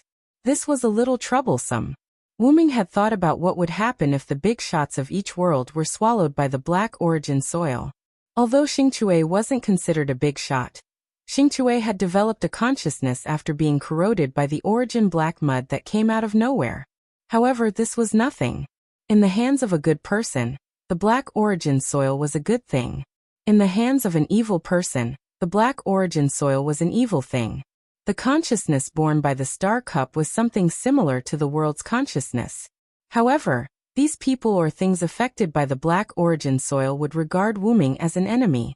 Just like Xiao Ming, who traveled to various worlds but was regarded as a world destroyer. The Star Cup's consciousness and Wu Ming had a hostile relationship. In short, only one of us can live. Wu Ming looked at the Star Cup's consciousness. There's no other way. My heart tells me that I have to kill you. Chapter 448. Then let's cut the crap and get started. As soon as Wu Ming finished speaking, the magic power in his body erupted, creating a strong hurricane that blew against the land that was already damaged beyond repair. The huge magical power directly caused the sky and earth to change. Large dark clouds formed a cloud tornado that slowly floated above Wu Ming's head. I will deny the sky, deny the earth, the storm will destroy everything, and the rain will cover everything. With this supreme divine power, I will make everything in heaven and earth bow down to me. Wu Ming raised one hand and pointed to the sky. As he chanted, the huge cloud tornado in the sky began to roar along with the hurricane, forming a tornado that could tear steel. Ha! Wu Ming shouted and swung his raised arm down heavily. In an instant, a gigantic tornado followed Wu Ming's hand and smashed toward Artemis, who was formed by the consciousness of the Star Cup. Rumble! The tornado collided with the earth and burst out like a big explosion, instantly filling the air with smoke and dust. Whoosh! A winged silhouette flew out of the smoke. It was the Star Cup's consciousness that was using Artetha's appearance. Artemigio, who rushed out of the smoke and dust, was in a mess, as if he had rolled several times on the ground. However, although he looked embarrassed, Wu Ming was sure that he did not hurt Artemigio. I didn't expect you to have such powerful power. You really deserve to be called the Root Dragon. Artemigio looked at Wu Ming with admiration. I still have a lot of tricks up my sleeve. I'm afraid you won't be able to enjoy them. Wu Ming also looked at Artemigio. Now half of Wu Ming's 12 avatars could not be used because of the previous battle and various other things. Wu Ming used Gargantuan to attack Artemigio and destroyed his heart. Sun collided with Artemigio's Sky Strike. Flood and Annihilation were used to offset the aftermath of Wu Ming and Artemigio's ultimate move. Wu Ming used Phoenix to save Rick. It could be said that Wu Ming's usual abilities were basically unusable for the time being. However, the remaining 7 avatars were not his usual abilities, and it was enough to make Artemigio suffer. Dragon Seed, Warrior, Vitality, Storm, Ally, Thunder God, and Sorcerer. In addition to Dragon Seed, Vitality, Sorcerer, and Sorcerer, which were semi-passive abilities, whether it was Warrior, Storm, or Thunder God, their power was immeasurable. However, who has obtained Artemigio's body, is not to be trifled with. Artemigio's face instantly became ferocious, and then Artemigio's body rushed straight toward Wu Ming. All evildoers, be afraid of my power. Now I will have the majesty of 10 mountains, the power of 100 rivers, and the strength of 1,000 dragons. The majestic me will raise the fierce mark of the dragon seed.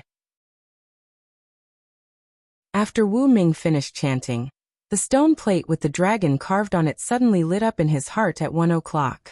Then Wu Ming's body suddenly agitated, and Wu Ming's body became bigger, and he also faced Artemisia's consciousness. Boom!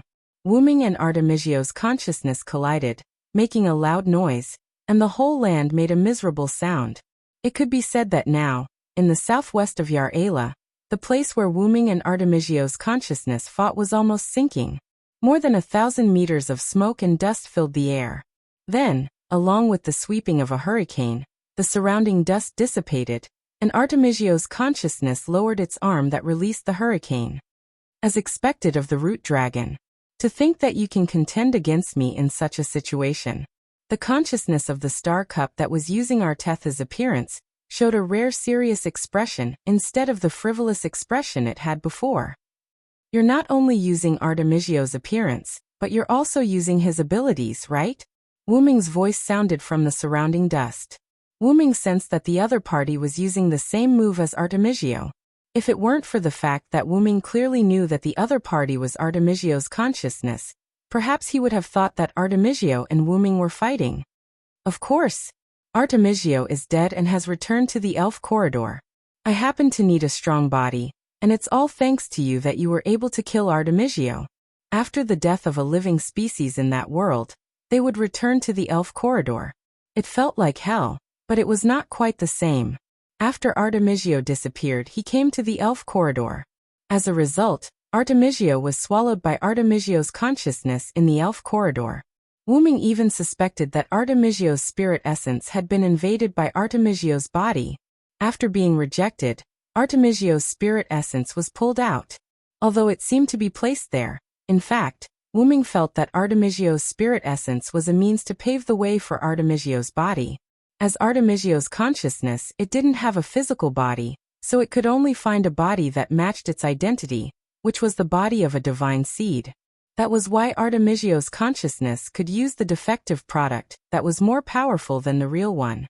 That was because of Artemisio's power and the power of the root black mud. And the most important thing was Wu Ming's current incarnation, Dragon Seed. A huge, both ferocious and holy white dragon claw stretched out of the smoke, giving the feeling that it could kill Artemisio with just a light squeeze. The huge figure in the smoke shook, and in an instant, a huge white dragon appeared in front of Artemisio's consciousness. That was the power of Dragon Seed, which could turn him into a real fantasy breed dragon. The current Wu Ming was different from his previous incarnation. Originally, the dragon that Wu Ming transformed into was just a kind of dragon in name, but in fact, it was not a dragon. It was just like the golden wolf Bio in the Night of the Sorcerer. It was a wolf, but it was not a wolf. In addition, Wu Ming's Dragon Seed incarnation had undergone various baptisms for a long time, and the dragon that he transformed into was no longer an ordinary fantasy breed. At least, it was at the level of the fantasy breed king. Feel the power of my incarnation, Wu Ming shouted, and then Wu Ming's huge dragon claw slapped Artemisio's consciousness. At the same time, Artemisio's body, which was controlled by Artemisio's consciousness, frowned a little uncomfortably. Although Artemisio's body could not be seriously injured, it was still the strongest war god so far.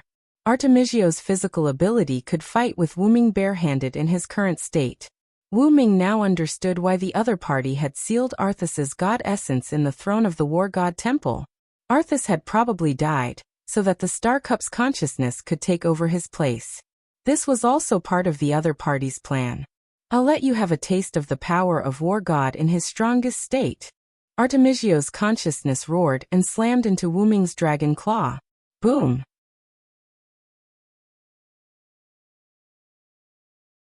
Chapter 449. In the southwest corner of the continent of Yar'ela, what was originally a wasteland had turned into a broken wetland with water constantly flowing in. The reason why the water entered the ground was because the battle between Wu Ming and the consciousness of the Star Cup that was using Arthas' body had caused 2, 3, 4, 5 damages to the ground that was originally penetrated by Desireless Arm. Above the wetland, 2 figures, one big and one small, quickly passed through the sky. They were Wu Ming, who transformed into a dragon, and Artrius, who was controlled by Star Cup. At present, Wu Ming was chasing after Artrius. Wu-Ming raised his huge dragon mouth, aimed at the white figure in front of him, and condensed a platinum flame in his mouth, and then he blasted it out. Boom! The flame that seemed to be able to burn everything flew in the air at an extremely fast speed, and the air seemed to be burned, bursting out with a loud explosion. Whoosh! The consciousness of the star cup hurriedly dodged, and the exploding white flame directly passed by it and landed on the ground. Boom! A small mushroom cloud rose into the air, setting off a violent hurricane. Star Cup's consciousness was not to be outdone.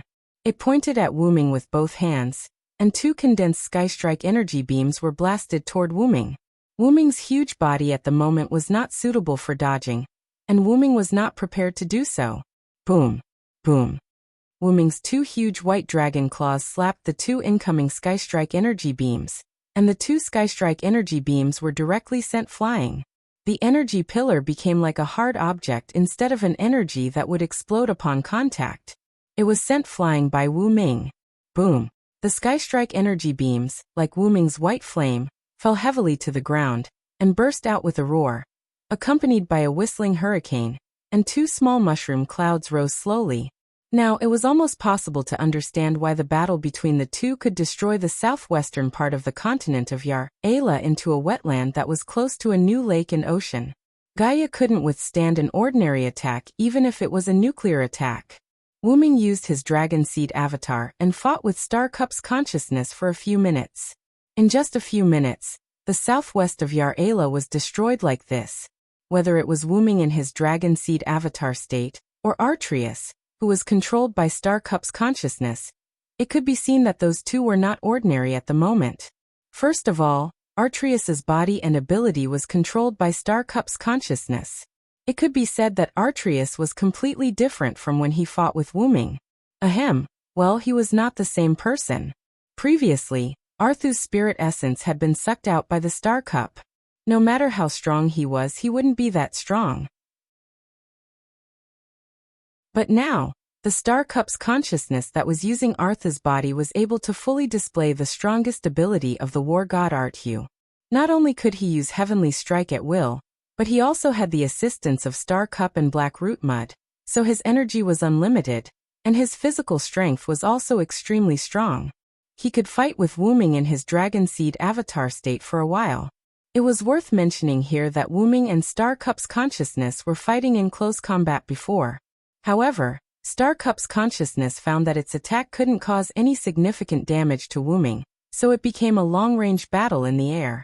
That was because of Wu-Ming's first avatar, Dragon Seed avatar.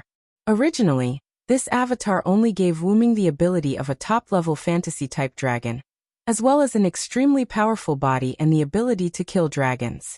However, whether it was the dragon or the powerful body, Wu-Ming's original body was stronger than this avatar. That was why Wu-Ming didn't often or basically didn't use this avatar. It was only useful against dragon agents, but the chance of encountering a dragon was too small, and the chance of encountering an enemy related to a dragon was too small. In that case, wouldn't this incarnation be of little value? The answer must be no. Let's digress first. In theory, the Godslayer won't lose. The Godslayer was a creature that could win even when the winning rate was only 0.001%, and even in a battle where there was no chance of winning, it could still find a way to win. Of course, that was only in theory. If the Godslayer really didn't lose, then there wouldn't be Wu-Ming defeating Marquis Warban, Salvatore, Luohao, and so on, and there wouldn't be the last king slaughtering the ancient Godslayer. The main reason was that the Godslayer had infinite possibilities, and because of that, none of the gods' powers seized by the Godslayer were useless. The Godslayer's power could be continuously developed by the Godslayer, unlike the fixed usage in the game. For example, Salvatore Anthony had the power to regress the technology in a circle centered around him. In the sphere of influence of that power, electrical appliances would be inexplicably cut off, mobile phones would be unusable, and vehicles such as cars and ships would be completely paralyzed. That was because Salvatore didn't use that ability much, and he didn't develop it much. If that ability was a little more ruthless, the technology would regress tens of thousands of years and cover the entire Earth. Then the Earth would be finished in less than a few minutes. Therefore, no one should underestimate any power. After Wu-Ming studied the dragon seed's power, he came up with some ideas. Dragon seed's avatar was evolved from Camel's avatar, Mechal's dragon-slaying ability, and Wu-Ming's original body, the Dragon of Origin. Camel's super physique, Mechal's dragon-slaying ability, Wu-Ming's dragon-slaying ability, and the Dragon of Origin's dragon-slaying ability led to this avatar being able to transform Wu-Ming into a dragon-slaying dragon. And it was a huge fantasy breed with super physique and defense. Although Wu-Ming was regarded as a disobedient god in the world of the god slayers, because of Wu-Ming's particularity, he was regarded as half a god slayer after slaying a god. As the Dragon of Origin, he had infinite miracles. Wu-Ming could naturally evolve his avatar. Some people might ask why that avatar looked like a simplified version of the Dragon of Origin that was closest to Wu-Ming's original body. That was not wrong. Because Wu-Ming's original body had been unable to leave the Dragon of Origin, Wu-Ming prepared such an avatar for that reason. It could be said that except for the time and space ability, which was not as strong as the original Dragon of Origin, it was basically comparable to the original Dragon of Origin. The reason why it was the original Dragon of Origin was because of Wu-Ming's current situation. Wu-Ming, who was born from the root and absorbed the power of the root, could become stronger as long as he stayed in the root, and Wu-Ming was still in the Dragon of Origin. There was no doubt that Wu-Ming's original body had become very strong. However, the enemy happened to be Wu-Ming's Dragon of Origin, the Black Mud. That thing and Wu-Ming restrained each other. It could be said that if there were enough of them, it would not be a problem to kill Wu-Ming. Unfortunately, if there were such a huge number of them, then all the worlds would have been destroyed long ago. Because such a huge number could have swallowed all the worlds. It was precisely because there was a strange existence that could restrain Wu-Ming, and was restrained by Wu-Ming that Wu-Ming did not dare to go out of the Dragon of Origin casually. If a large number of black mud accidentally invaded the Dragon of Origin, Wu-Ming would not be able to break in no matter what. Just like how the black mud attacked Wu-Ming when he was inside the Dragon of Origin, Wu-Ming was inside the Dragon of Origin, and was supported by the power of the Dragon of Origin, so he easily destroyed the black mud. If a large number of black mud invaded the Dragon of Origin, it would be really troublesome. Fortunately, the black mud had been distributed. If Wu-Ming had returned to the Dragon of Origin, it was very likely that Wu-Ming would be dead by now. Well, luck was also a part of one's strength. Returning to the main topic, the huge white dragon was still chasing after the Star Cup's consciousness. Wu-Ming's persistent pursuit made the Star Cup's consciousness feel rather helpless, and was on the verge of tears.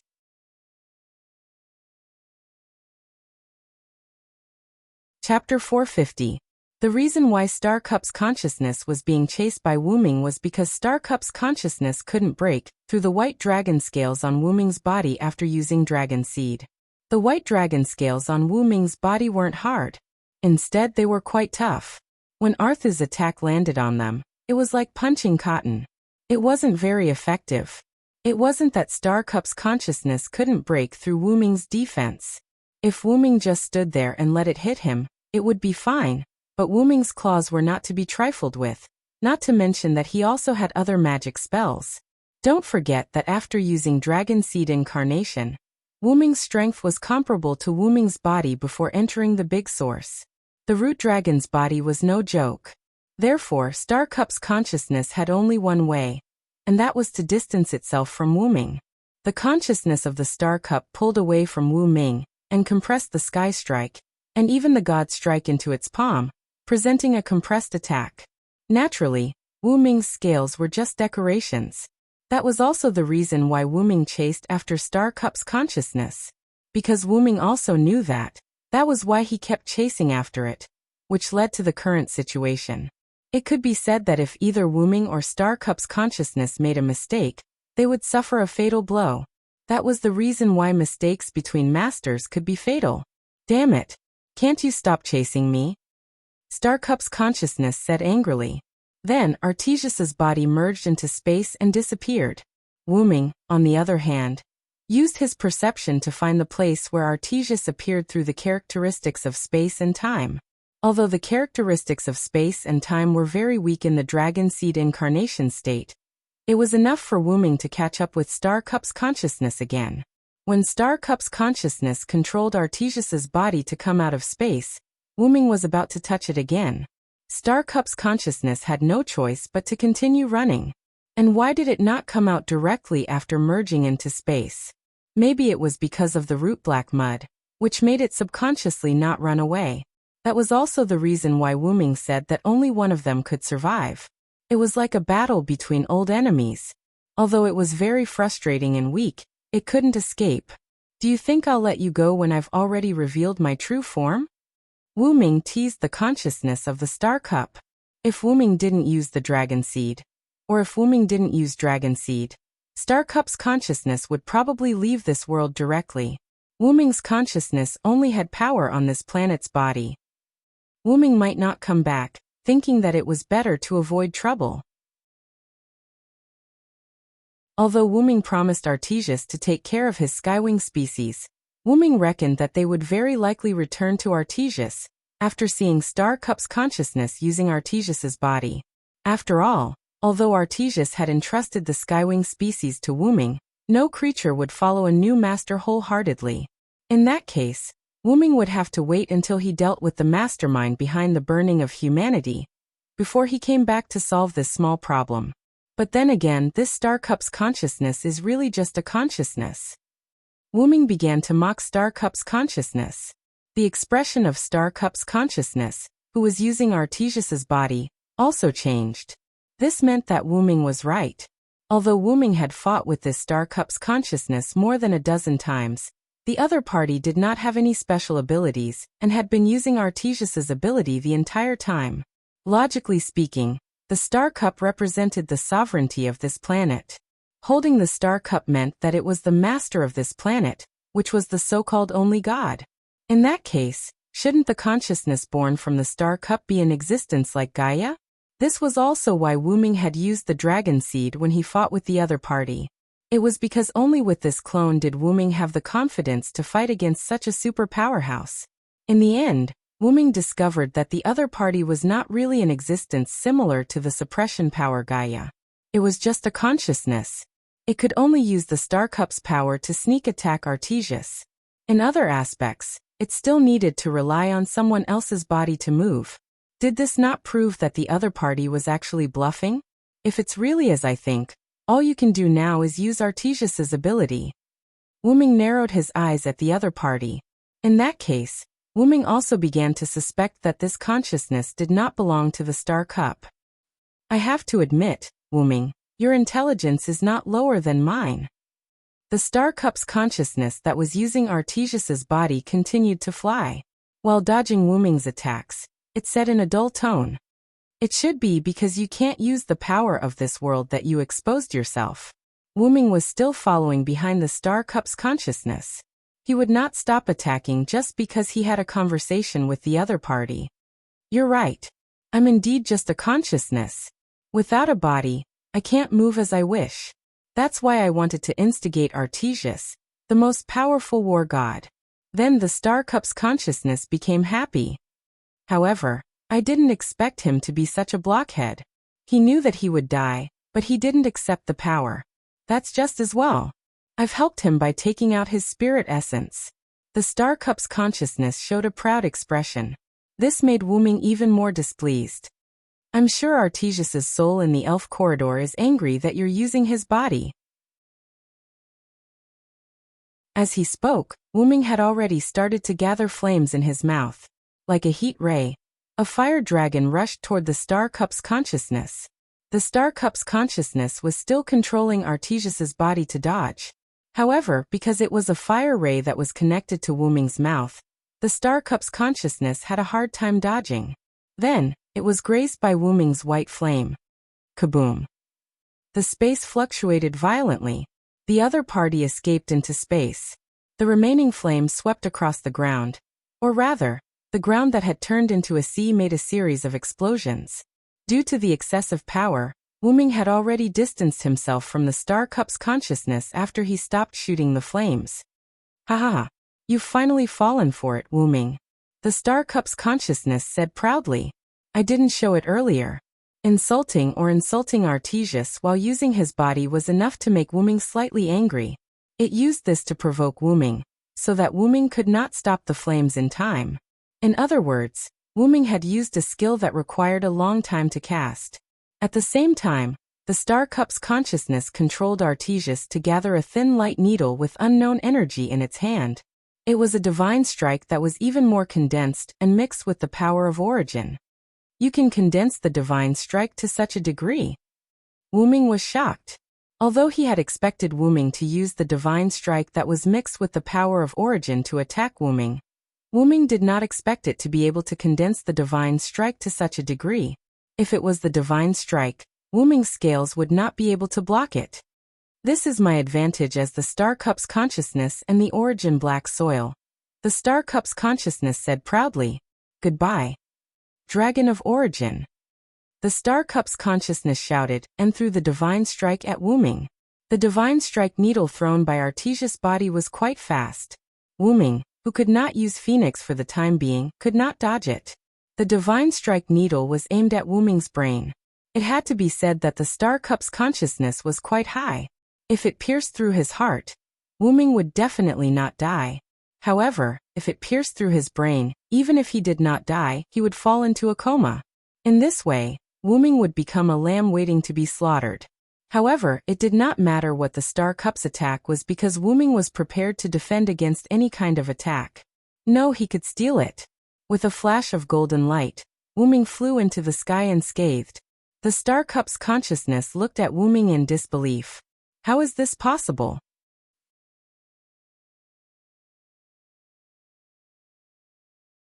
Chapter 451. The Heaven and Earth anomaly that was triggered by the Divine Striker Needle just now gradually disappeared along with the disappearance of the Divine Striker Needle. The sky became gloomy again. Because the sky was gloomy to begin with, and because it was night time, the sky seemed even gloomier at this moment. Logically speaking, the Divine Striker Needle released by the Star Cup's consciousness should have hit Wuming. However, the Divine Striker Needle disappeared after a flash of golden light, and Wuming was completely fine. Checkmate. Wuming took advantage of the Star Cup's consciousness shock and flapped his huge wings as he charged toward it. The Star Cup's consciousness quickly recovered from the shock and quickly retreated. He was prepared to use his spatial ability to escape into space and get away from Wuming again. He must still have some trump card.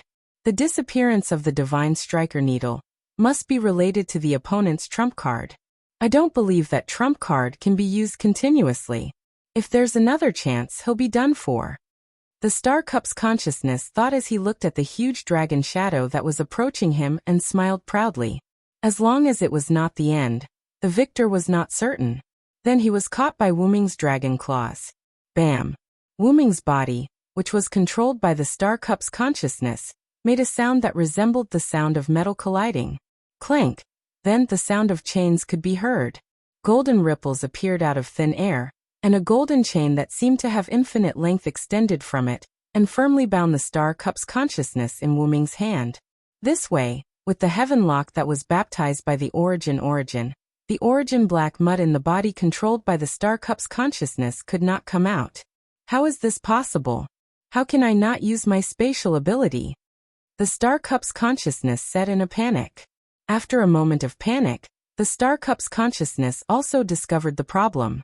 Now that he casually looked around, the space around him was filled with tactics that he had never seen before. These tactics covered the surrounding space and extended into the distance. These tactics seemed to have locked the space and were firmly attached to it. Although they were separated by a few meters, an invisible force linked them together. As a result, the surrounding space, or rather the space in the southwest of the Yar'ela continent, was locked by these tactics. In short, the space that originally allowed free passage was blocked, or rather blocked. Why do you think I've been chasing you in this place in the southwest of the Yar'ela continent, instead of going to other places? Wuming said to the Star Cup's consciousness that was struggling in his claws. Although the chase between the two only took place in the southwest part of the destroyed Yar'ela continent, it was still not over yet. Firstly, Wuming had purposely trapped Star Cup's consciousness in this place. Secondly, this planet was its palace to Star Cup's consciousness. If it could deal with the enemy in one room, it would naturally not affect the entire palace. After all, no one would choose a plan with less benefits, and the consciousness of the Star Cup was the same. I've been waiting for this moment to come, Wu Ming said in a final tone. The heavy rain of Star Cup's consciousness fell into the fishing net that Wu Ming had set up for a long time. Wu Ming had set up a space lock tactic in the space, and Star Cup's consciousness did not leave this area. In the end, the space lock tactic in the southwest part of the Yar'ela continent formed a link and formed a magic circle. The magic circle tightly locked the space in the area where Wu Ming and Star Cup's consciousness were. In mathematical terms, it was 1 + 1 + 1 + 1, plus 1 + 1 equals infinity. If it was only a single tactic or multiple tactics, Star Cup's consciousness could use Arthas's physical ability to use the spatial ability to escape. However, the space lock in the southwest part of the Yar'ela continent had already been formed. In addition to the binding of the heaven lock, Star Cup's consciousness could forget about escaping. Impossible? As Star Cup's consciousness, how could I not discover these tactics that you've set up? Although Star Cup's consciousness did not have much combat power, Star Cup's consciousness could be said to be unprecedentedly powerful in terms of perception, investigation, and so on. No matter what, it was still the consciousness of the planet's sovereign key. Naturally, its spiritual power should be able to detect these tactics.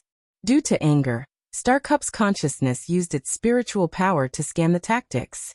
In the end, it discovered something unusual. The tactics were originally hidden.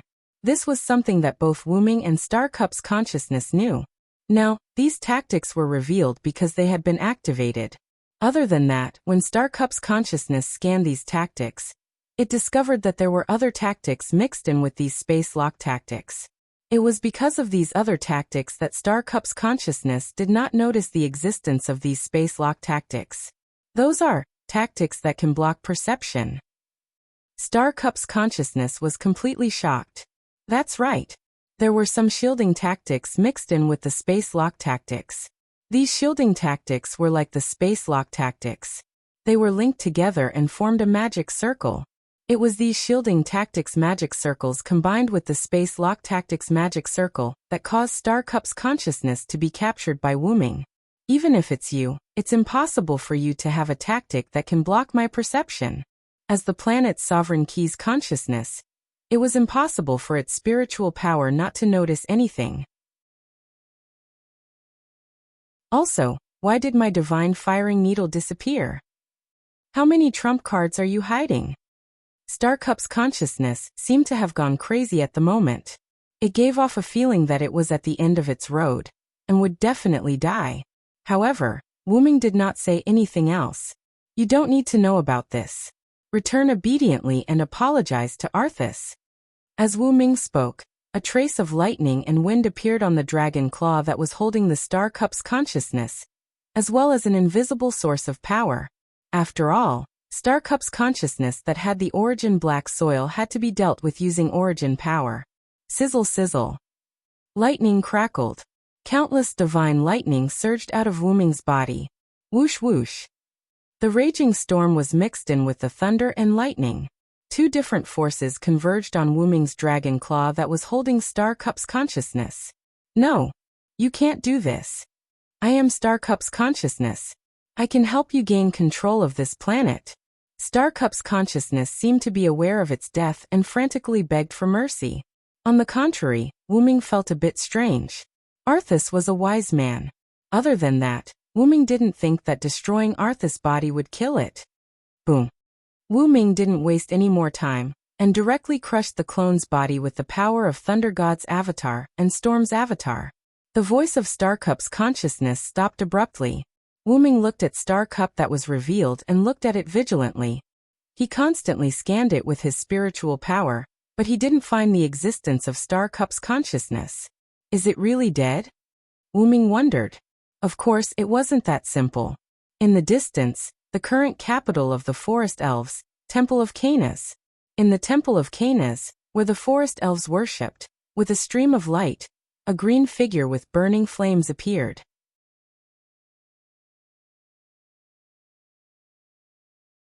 Chapter 452. Damn it. Dragon of Origin. the green figure said viciously as he sat weakly in his own temple.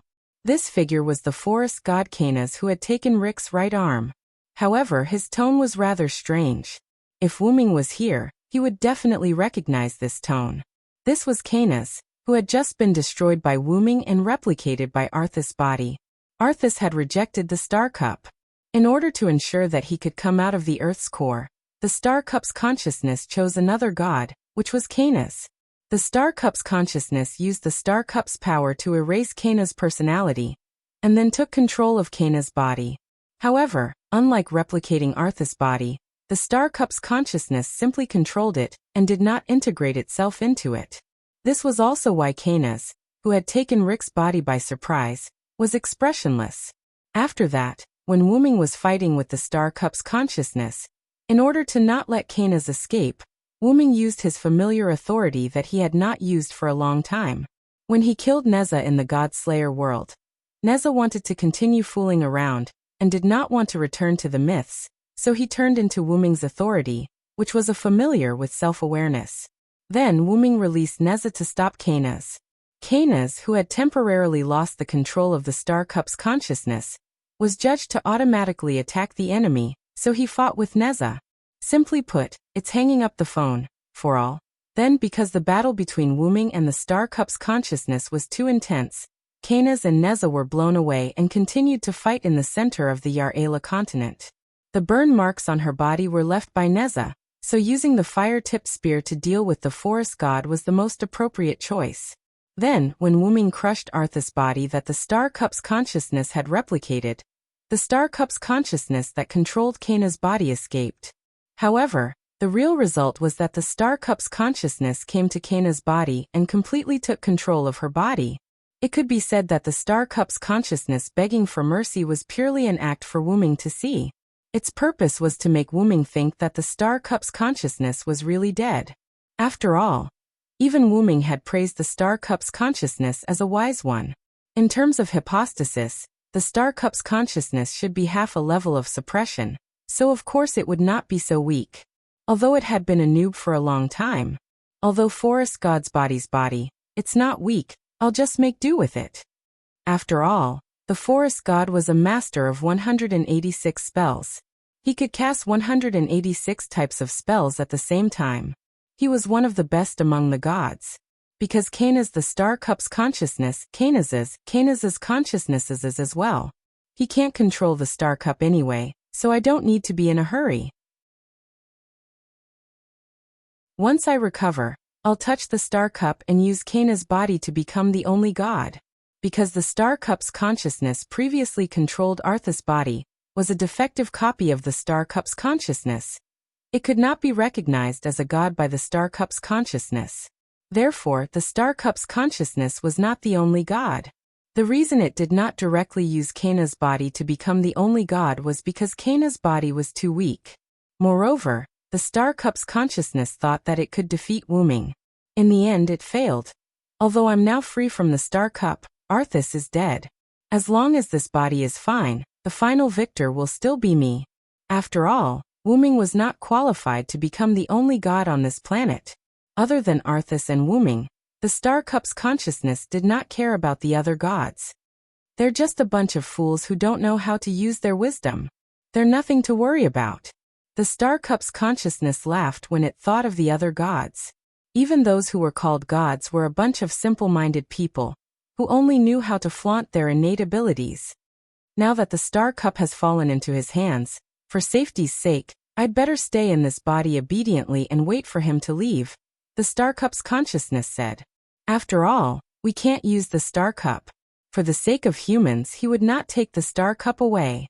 He would definitely leave the Star Cup for the humans. However, Wu-Ming did not know that humans could not use the Star Cup either. I really want to see his expression when he finds out that humans can't use the Star Cup. It'll be very interesting, the Star Cup's consciousness said with a smile. Then, the Star Cup's consciousness controlled Canis' body and destroyed the statue of Canis that was used for worship with magic. It sat on the platform of the statue and began to repair the body. Canis' body was like a vacuum cleaner that was turned on to its maximum capacity. It could be seen with the naked eye that Kaina's body was madly absorbing the spirits in the air. Not only was its spirit injured by Wuming, but its body was also injured by Neza. Therefore, the Star Cup's consciousness needed to recuperate. Now, Kaina's body was an existence that would burp if it was hit by the Void's Zeroth ward or marrow explosion. Therefore, the Star Cup's consciousness needed to heal the injuries of this body. As a natural god, Kainas and other god species naturally had an advantage. As long as they absorbed the spirits in the air, they would be able to slowly recover from their injuries. After all, there was still someone in the outside world that was not to be trifled with.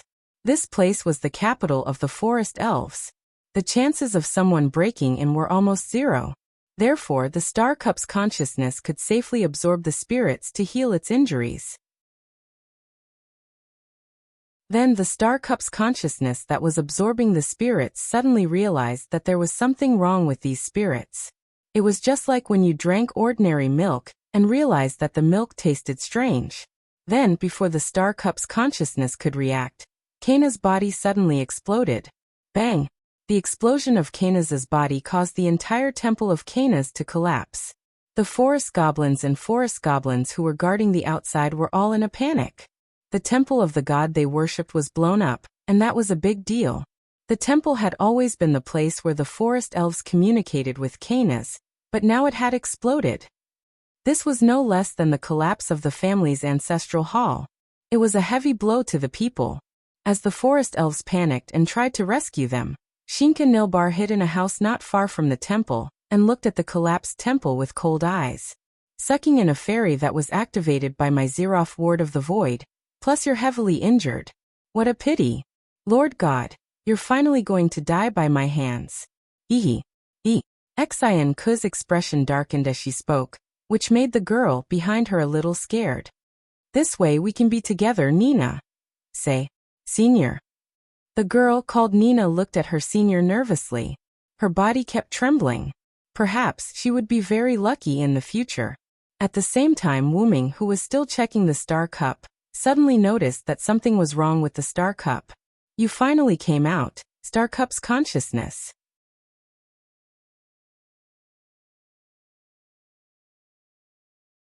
Chapter 453. Wuming looked at the tiny Xingchui on his huge dragon claw, and breathed a sigh of relief. Although he didn't know why he couldn't find it before, Wuming finally found Xingchui's consciousness. I thought you really disappeared, but it turns out you were still hiding. After all, Wuming didn't believe that the death of a mere body could kill Xingchui's consciousness. Sure enough, after Wuming's perseverance, Xingchui's consciousness finally came out. Damn. Forest elves. Xingchui's consciousness said weakly. Previously, because Wuming destroyed its body, Xingchui's consciousness was weakened. This time, it was plotted against in the Temple of Kainas, and now Xingchui's consciousness could no longer stay awake. The Star Cup's consciousness that absorbed the spirit to heal its injuries was like in 4 drip, but someone injected poison into the 4 drip, and all the absorbed spirit was detonated by the Zeroth ward of void. Kainas was completely dead, and the Star Cup's consciousness returned to the Star Cup, because it had nowhere to go. However, it really didn't expect that the forest elves would attack their creator, forest god Kainas. Although Xingchui's consciousness didn't pay much attention to Kainas, Kainas was also an evil god, so why would someone want to kill her? All kinds of questions troubled Xingchui's consciousness, but now, Xingchui's consciousness didn't have time to think about other things. If it didn't solve the crisis in front of it, it would really die. Xingchui's consciousness didn't think that Wuming, who could mix a shielding technique into a space lock technique, wouldn't use a technique that targeted its spiritual body, which was its consciousness. Wait. I have something to say. Xingchui's consciousness, who knew that it was already at the end of the road, quickly said. Do you still want to say something? But I won't give you the chance. Wuming finally understood that the victor was the righteous one, while the villains died because they talked too much, laughing emoji. Goodbye. Immediately afterward, Wuming took advantage of the fact that his sorcerer avatar was still active and chanted the spell again. Noble and powerful, wise and kind. Thus, I shall become a miracle and lead the world to the dawn. In an instant, Wuming's inner stone plate, which represented the sorcerer's incarnation, turned red. A large amount of mana surged into the star cup. Then, in the silence of the star cup's consciousness, which had become even more muddled due to its weakened state, Wu-Ming completely eliminated it. Although it was a bit anticlimactic, it's finally over. Wu-Ming complained as he looked to the east. Just like what Wu-Ming knew, the sun appeared from the east. At this time, Wu-Ming just happened to catch the sunrise. Watching the sunrise, Wu-Ming logged out of the dragon seed avatar. Wu-Ming's gigantic dragon body slowly turned into the size of a human. He once again regained his black-haired, red-eyed, and cloaked appearance. Then, Wu-Ming clutched his head in pain. Ugh. The burden is a little too much. The reason why he said that was because more than half of Wu-Ming's 12 avatars were now in a state of overload. Overload's red alert state was not the end of it. It also caused damage to Wu-Ming's spirit and body. After all, that avatar was not the real body, but a substitute made by Wu-Ming. Previously, because of the battle with Artemis, Wu-Ming caused his two avatars, the Titan and the Sun, to fall into a red alert state and temporarily could not be used. In order to eliminate the aftermath of the battle between the two, Wu-Ming used the combination of Annihilation and Flood. And at the same time, those two avatars also fell into a red alert state. After all, if it was only Annihilation, it would not be able to reach the range. And if it was only Flood, it would not be able to eliminate the aftermath, so he had to combine the two. Because Wu-Ming's avatar could only use one avatar at a time, using two avatars together directly entered a red alert state. After that, in order to save Rick, Wu-Ming's Phoenix was also unable to be used. Otherwise, Wu-Ming wouldn't have to chase after Star Cup's consciousness, he could just use Phoenix to catch it. Fortunately, Wu-Ming's avatar was not counted in the number of avatars he could use. Otherwise, Wu-Ming would not be able to use other avatars the moment his avatar was on the ground. After that, Wu-Ming used Dragon Seed to restore his body to a state where he could use multiple avatars for a short time.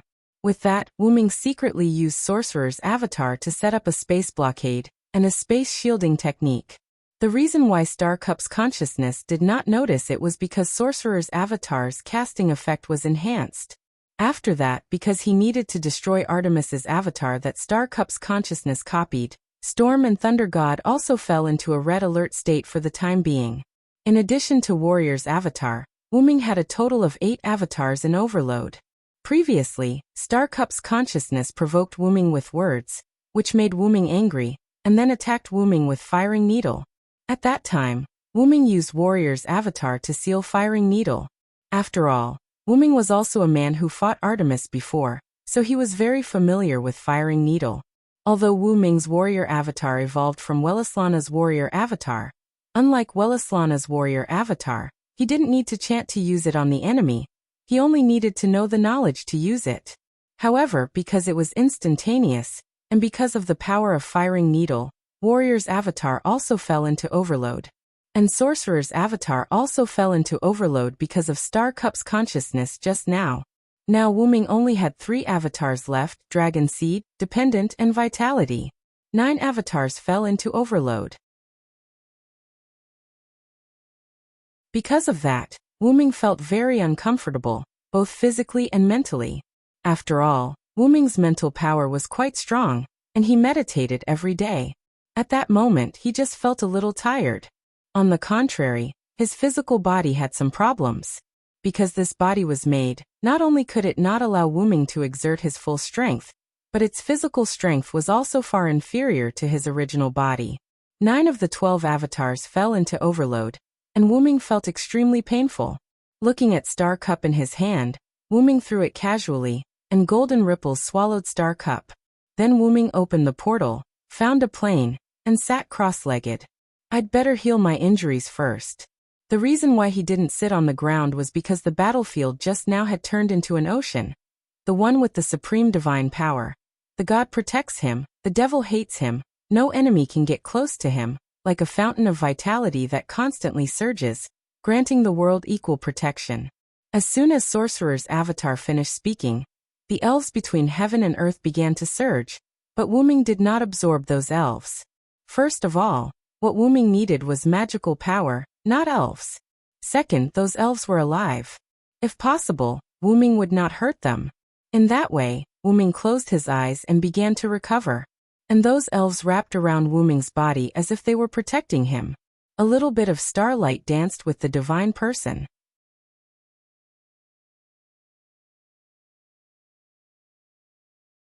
Chapter 454. Vitality Avatar's characteristic. If there is energy that can be absorbed, it will speed up the recovery speed. Even if there is no magical power in this world, there is only elves, but fortunately, Wu Ming's Vitality Avatar can heal Wu Ming's injuries without energy, so it's not a big deal at all. After almost an hour, Wu Ming's injuries were almost healed. Feeling his heart, Wu Ming found that the red color of the stone plate that entered the state of overload was fading little by little at this moment. It seems that Vitality Avatar can also relieve the overload of other avatars. Although this was the case, Wu Ming also stopped activating Vitality Avatar. At present, his physical and mental aspects are almost recovered, and there is no need to restore those avatars at this time. After all, Star Cup is still in my hands, I can't use it, and humans can't use it either. I have to think of a way. Star Cup's consciousness said before that Wu Ming can't become the only god of this planet. And he can't control Star Cup, and humans are the same. Although Wu Ming didn't think what Star Cup's consciousness told him was a lie, but to be on the safe side, Wu Ming still checks Star Cup after getting it. Wu Ming indeed can't control Star Cup. Maybe because Wu Ming himself is not a native of this world. And as for whether humans can control Holy Cup, Wu Ming doesn't know. After all, Star Cup's consciousness said so. If humans are not recognized by Star Cup, it is likely that humans can't become the ruler of this planet, just like what Star Cup's consciousness said. Forget it, let's take one step at a time. With that said, Wu Ming withdrew from his inner world and opened his eyes. When Wu Ming observed his inner stone plate, he sensed that some people came from the outside world, but because the other party was not malicious, Wu Ming didn't care. However, it was not good to just leave those people alone, so he was ready to come out to meet them at this time. Then he was shocked by the scene in front of him. Wu Ming opened his eyes and saw many little angels in front of him. Ahem. They were the infant version of Skywings, and a huge fantasy breed that looked like a floating island, Abendheim. Anyone who saw this scene would be given a fright. Nearly 10,000 Skywings were collectively kneeling on this vast plain. It was a spectacular sight. It was a good thing that Silent Cry had randomly chosen a plain. Otherwise, the Skywings would not have been able to collectively kneel here. Moreover, with Abendheim around, this plain seemed a little small. Why are you here? Wu Ming subconsciously asked when he saw the Skywings half kneeling on the ground with their heads lowered. Although Wu Ming sensed that someone was coming, he didn't expect there to be so many of them. When Wu Ming didn't release his psychic power, he only maintained a vague sense of perception. Therefore, when Wu Ming opened his eyes, he was shocked. Soon after, Azrael, who was at the front of the Skywings, answered Wu Ming. Lord Arthas has entrusted us to you. From now on, Lord Wu Ming will be our new master. Azrael said expressionlessly but respectfully. As the first Skywing breed created by Arthas, Azrael was the equivalent of the big sister of the Skywings. Thus, with Arthas dead, Azrael was the leader. That's true. Arthas has entrusted you all to me, Wu Ming said and began to ponder. Wu Ming did not know if the Skywing breed's personalities were like Arthas, where the strong were respected, but since Arthas was worried about his creations, Wu Ming believed that although these Skywings had been entrusted to Wu Ming by Arthas, they might not be calm on the inside. Having become the subordinates of the enemy who had killed their master, and having been entrusted to do so by their master, Wu Ming did not believe that the Skywings could be as heartless as the Triumph breeds. Ahem. Although it wasn't very nice to say that about the Triumph breeds, aside from Shiobi, the rest of the Triumph breeds were truly heartless. Wu Ming released his mental energy and probed the tens of thousands of Skywings in front of him, discovering some clues. Every Skywing breed had a sad expression on their faces, and Wu Ming could tell that they wanted to commit suicide. The reason why they had been able to follow Azrael to Wu Ming was very likely because they had to obey their master's final order. This was no good. Putting aside whether or not Wu Ming would order them to do some missions, in this state, they might not be able to survive in battle. 90% of those whose hearts were already dead would die in that battle. The remaining 10% were those who were strong enough to survive even if they fought absent-mindedly. Instantly, Wuming came up with a good idea. "Raise your heads, Skywings." Wuming used his magic and softly said. But his voice still reached the ears of every Skywing breed. The Skywings raised their heads and expressionlessly looked at Wuming.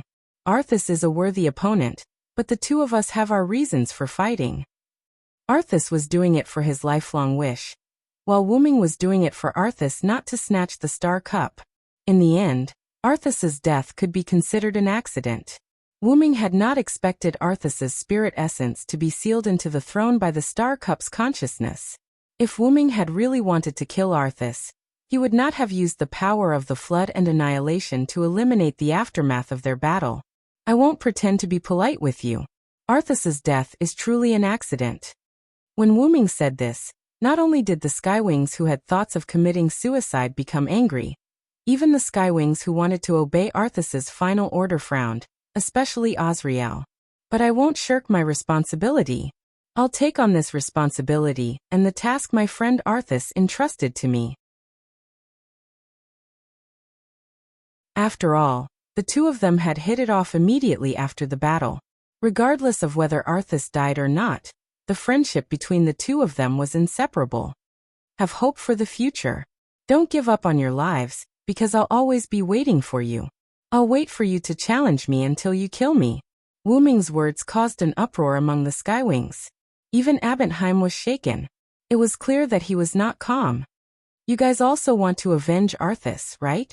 As one of his murderers, you'll definitely choose to avenge him if you can." Wuming was like a demon, tempting the Skywings. "I'll give you the right to challenge me. Live on and work hard to become stronger. Don't you guys have practically unlimited lifespans? Then let your own blade be your lifelong goal." Almost every Skywing excitedly flapped their wings. Some really wanted to kill Wuming, while others were excited to be able to challenge an expert like Wuming. Azrael's eyes widened as she stared at her current master in shock. As the big sister, how could she not see that Wuming was giving the Skywings hope and a goal to live on? Apart from Azrael, quite a few of the more senior Skywings also saw Wuming's intentions. Perhaps letting him become the new master of the Skywings wasn't a bad idea. Afterward, the Skywings spoke in unison. "As you command, my lord."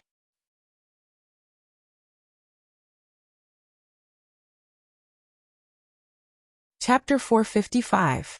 After that, Wuming brought the Skywing breeds back to Abontiheim, and began to use Abontiheim's restoration technique to heal the Skywing breeds. After using all their strength, the Skywing breeds would turn into a 10-year-old child, and enter a weakened state. Wuming even suspected that Arthas was a Lillicon. In this weakened state, the Skywing breed's combat strength would be greatly reduced. It could be said that even the weakest human in this world could kill a Skywing breed. In response to this, the Skywing species used a technique to develop a set of equipment specifically designed to speed up their recovery. After the Skywing breeds used up all their strength and turned into children, they would need about 50 years to recover to their original state. Of course, this number was under the condition that there was no external force, and the Skywing breeds relied on their own strength to recover. With the Skywing breeds' belligerent nature, they would not be able to fight freely for 50 years.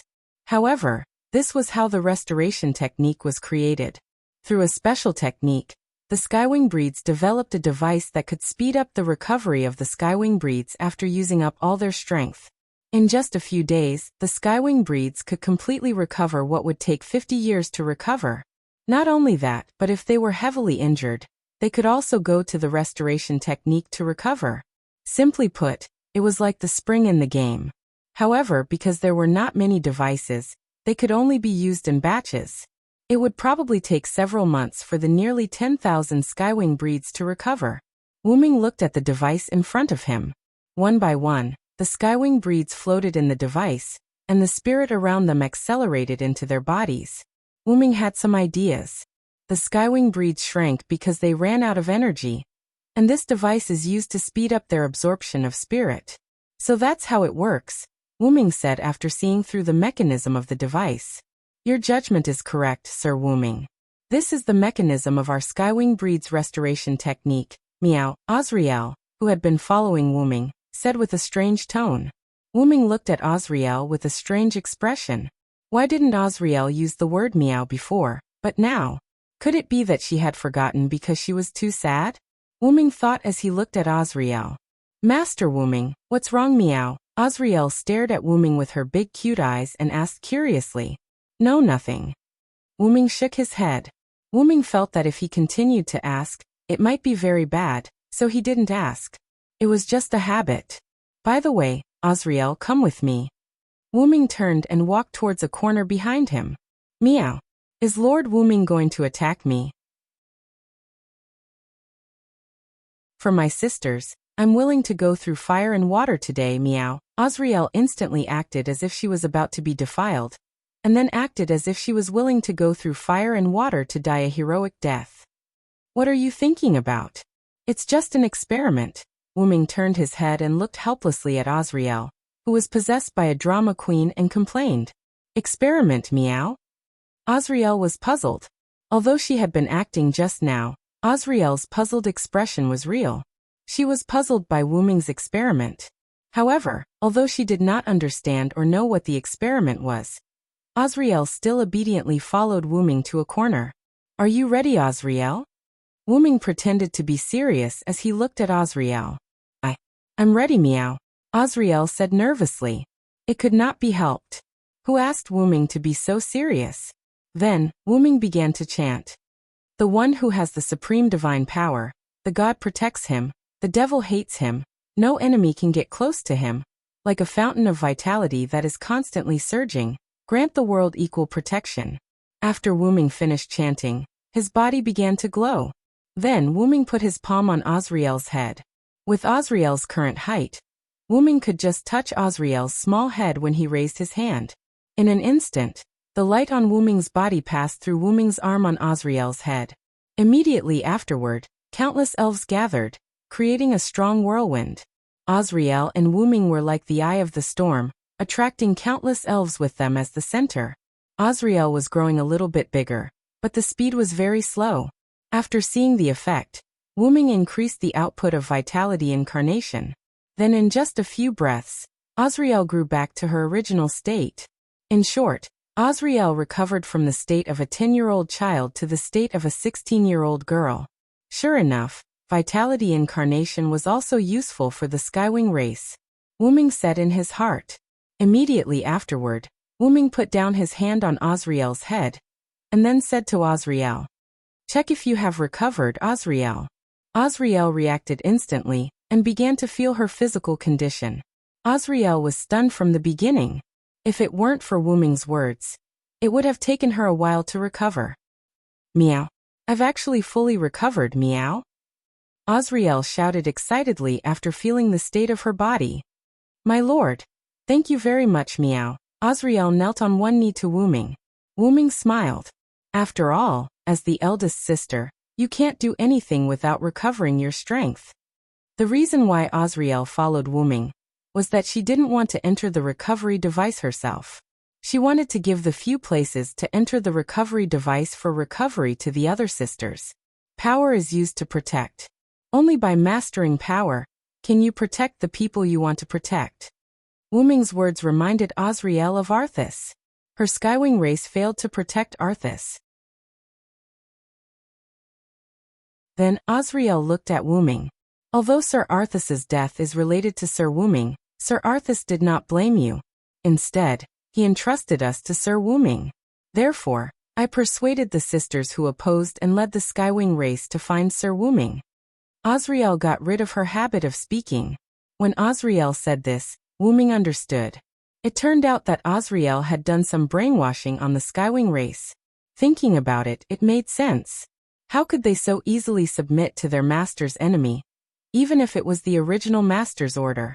However, I don't know if it's because Sir Arthas's status is too high, or if it's because I've been bound by the idea of the strong being respected, but I don't feel too much about Sir Arthas's death, nor am I too hostile towards Sir Wuming.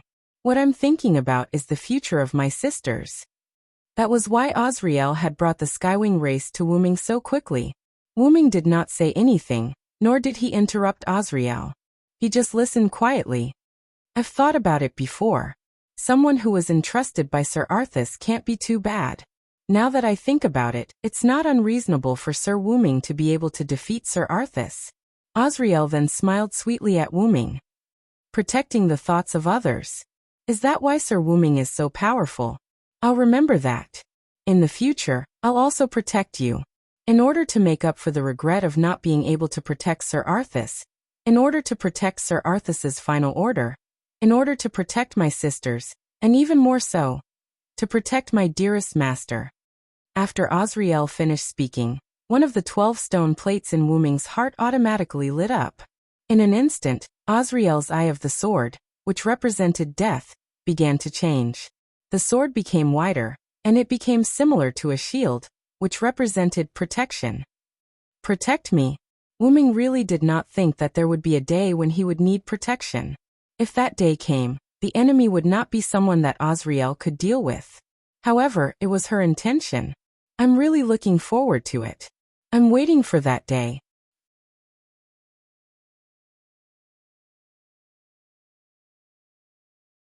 Chapter 456. After coming out of the corner with Azriel, the other Skywings looked curiously at Soundless and Azriel, who had recovered her body. After all, Azriel was still in her infant state.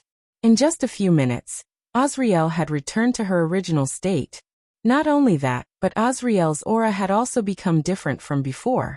This could not help but make people. No, it made the Skywings curious.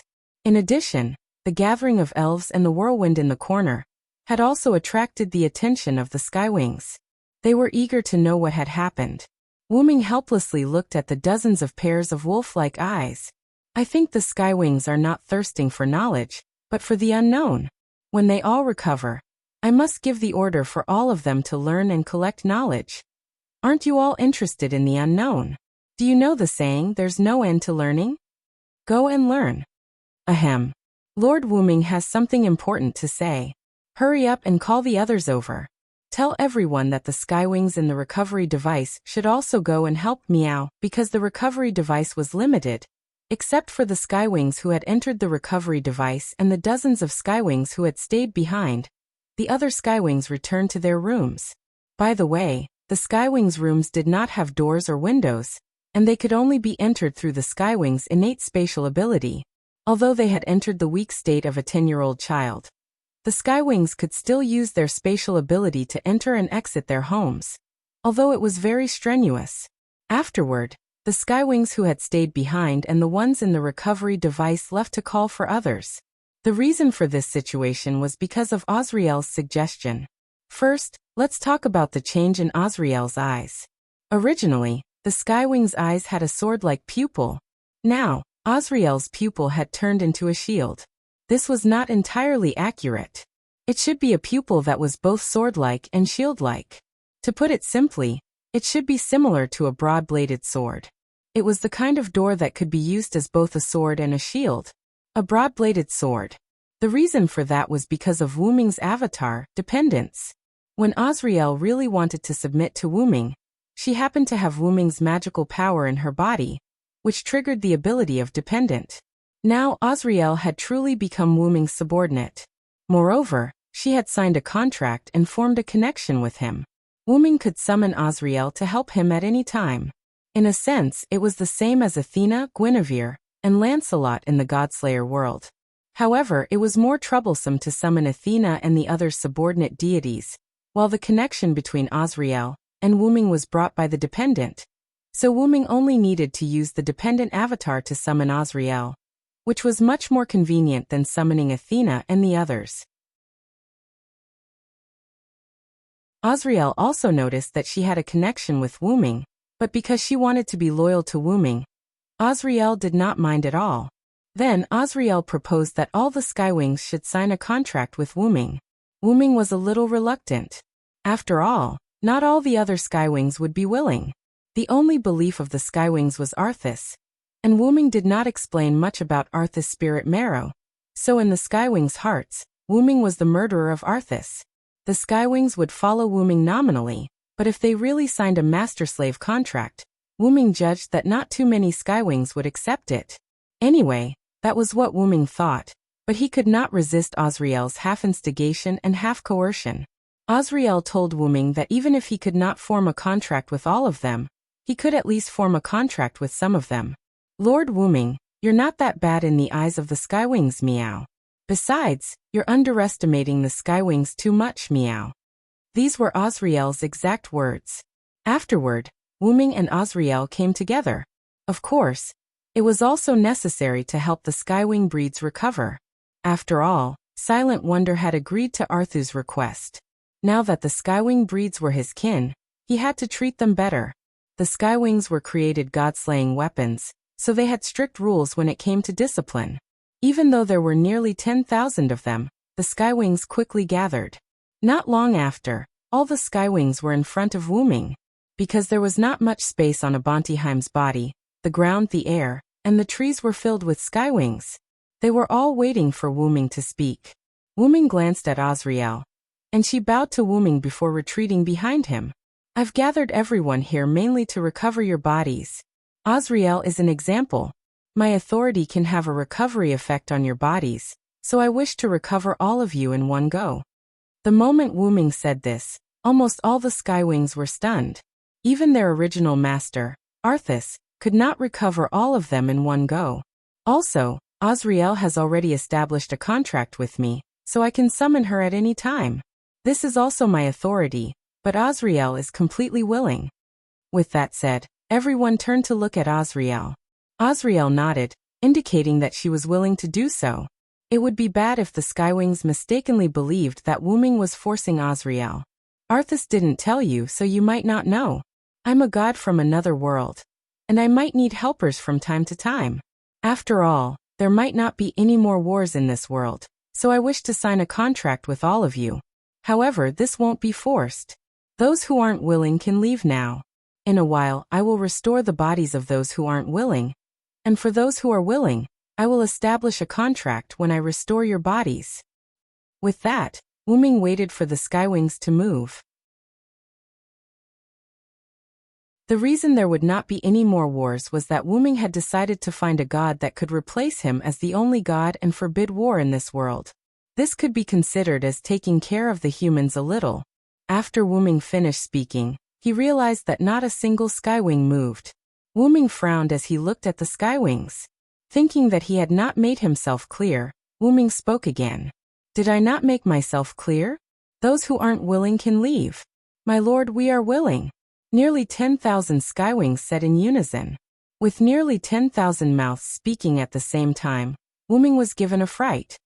That's why I said, Lord Wu-ming, don't underestimate us Skywings, meow. Azriel looked at Wu-ming gloatingly and said, we won't disobey Lord Wu-ming's final order. Even if we do, we'll submit because of Lord Wu-ming's order, meow. I'll give you the right to challenge me.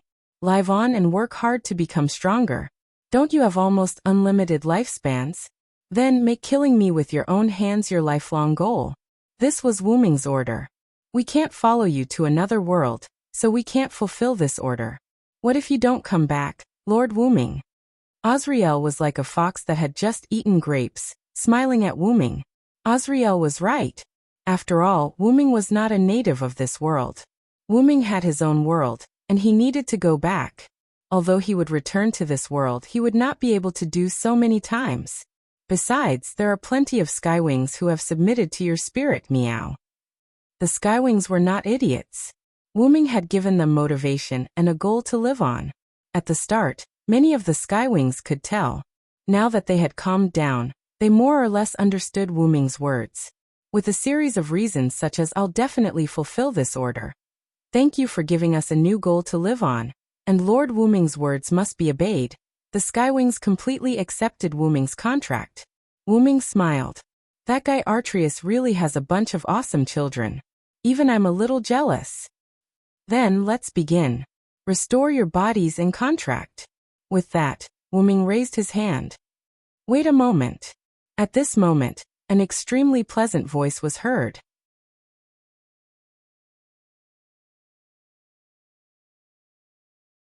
Chapter 457. With that pleasant voice, a figure flapping its wings landed in front of Wu Ming. She was wearing the same clothes as the other skywings, with socks of different lengths and colors. She was even wearing only one shoe. She had a long hem and a pair of small wings at her waist, which made one wonder if she could fly. She had orange eyes that leaned toward gold, and her eyes were filled with death. She had long pink hair that glowed with fluorescent light, and a halo that resembled a magic array on one side of her head, making her look extremely mysterious. Wu Ming could not help but sigh in admiration. They really were sisters. Azriel's clothes were similar to the girls, and aside from her heterochromatic eyes, her hair color being different from the girls, her halo being more complicated, and her face being a little different, Wu Ming would believe that the two of them were sisters. On the other hand, because the other skywings had always been in the shape of children, Wu Ming could not tell how similar they were. Thus, Wu Ming chose a skywing that was the same size as Azriel, and he began to compare them. However, there were a few things that caught Wu Ming's attention. The skywing girl's figure was as graceful as an angel's, but her eyes were as cruel as a demon's, and her entire body reeked of blood. Although the skywings were all 16 or 17-year-old girls, because of the war they were filled with ruthlessness and death, and Azriel was no exception. However, the skywing in front of Wu Ming had a more ruthless and bloodthirsty aura than the other skywings. She was undoubtedly known as a god-slaying weapon. Wu Ming looked into her eyes. Although she was smiling, the death in her eyes was no less than the other skywings. In fact, the other skywings could not even catch up to her. This was an extremely dangerous fellow, more dangerous than any of the skywing species present. This was Wu Ming's conclusion. Even more interesting was that she did not have the body of a child like the other skywings. Instead, she had the body of a normal girl like Azriel. Little G, why are you only back now? Where did you run off to earlier, meow? Azriel had a look of exasperation on her face, as she spoke to the skywing girl, known as Little G. I was attracted by the battle between Lord Arthas and Lord Wu Ming then. I was sent flying by the shockwaves of the battle. I happened to meet a strange human with a broken arm, so I played with him a little. The girl called Koji smiled sweetly at Azriel. Wu Ming, on the other hand, found some clues from these words. Based on her words, Wu Ming could tell that she had been drawn over while Wu Ming and Arthas were fighting. This meant that she had spatial abilities that surpassed other skywing species. Otherwise, she would not have noticed the fight between Wu Ming and Arthas. Afterward, she might have been sent flying by the shockwaves of the spatial explosion, which was why she did not follow Azriel and the others to find Wu Ming. Furthermore, Wu Ming could sense that this skywing was much stronger than Azriel's. Furthermore, this skywing did not have the slightest hint of violence. Furthermore, this skywing was able to leave a Bonteheim on her own accord. Furthermore, this skywing had not transformed due to exhaustion. There was no doubt that this skywing was unique. Lord Wu Ming, she is Gabriel, the final skywing species created by Lord Arthas. She is the final product of an alien being. It can be said that she is stronger than any of us skywings, and there is an example of her single-handedly conquering a superior race. Wu Ming immediately understood. It was no wonder she was so special. It turned out that she was an alien being created by Arthas. Under normal circumstances, the first and last products were both special. As the first product, Azriel had the authority to command the skywings, while Gabriel, as the final product of an alien being, had the greatest strength. However, the fact that her body had not changed caused Wu Ming to misunderstand. Why was Gabriel called an alien being? It was because she was an alien being. As god-slaying weapons, the skywings naturally had strict team assignments.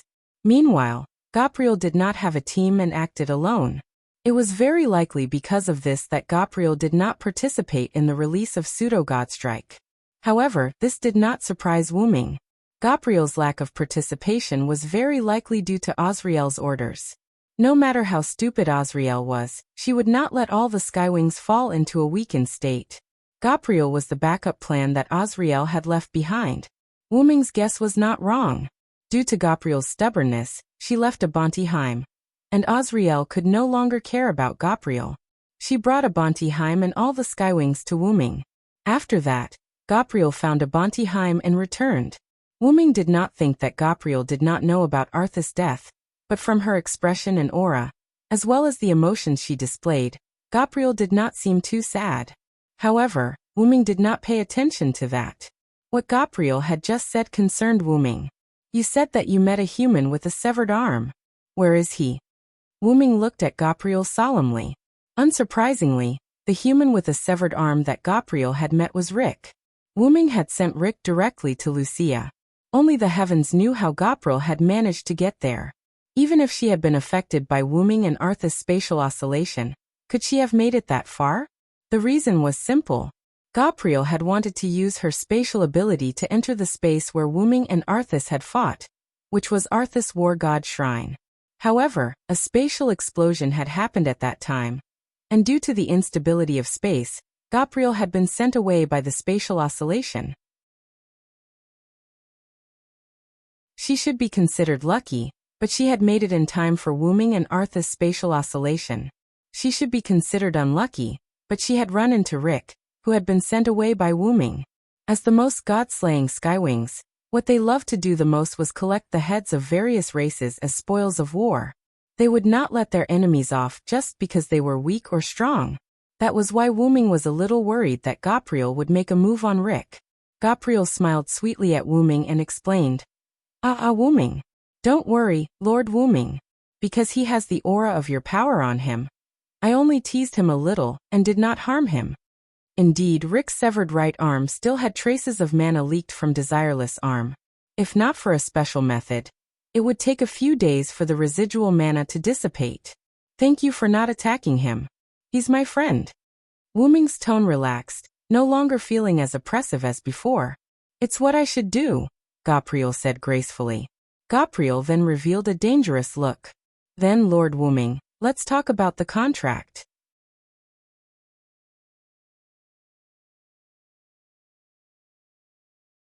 Chapter 458. For her to stand up at this time. There was no doubt that she had some objections to Wu-ming's contract. I heard that Sir Arthas has entrusted us to you. Since that's the case, I'll definitely abide by this rule. However, the contract you speak of isn't an ordinary one. Giliel continued in an elegant and pleasant voice. Giliel's meaning was very simple. A contract was not that simple. Please allow me to ask a question. If I sign a contract with you, will I truly become your subordinate? Giliel asked. Wu-ming naturally understood what Giliel meant. She wanted to ask whether this was a simple summoning contract or a true master-slave contract. If it was just a summoning contract, then the Skywings would only be summoned, but if it was a true master-slave contract, they might not even have the ability to resist after signing the contract. In serious cases, they might not even be able to commit suicide. However, the other Skywings did not seem to care about this.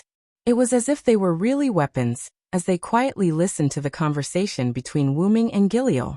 It's not a summoning contract, but a master-slave contract. I can summon you through this contract, and you can transfer your power to me.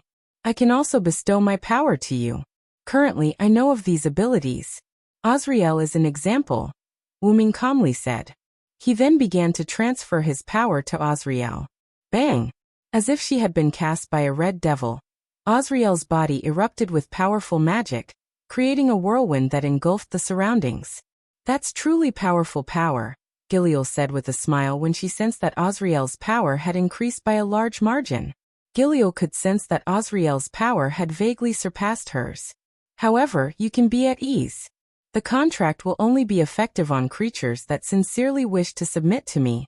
After signing the contract with me, although I can't directly kill you, I can still control you to a certain extent. Of course, if you feel that this contract is too overbearing, you can choose to refuse to sign the contract with me, Wu-ming explained to the Skywings once more. There's no need to say such things, Sir Wu-ming.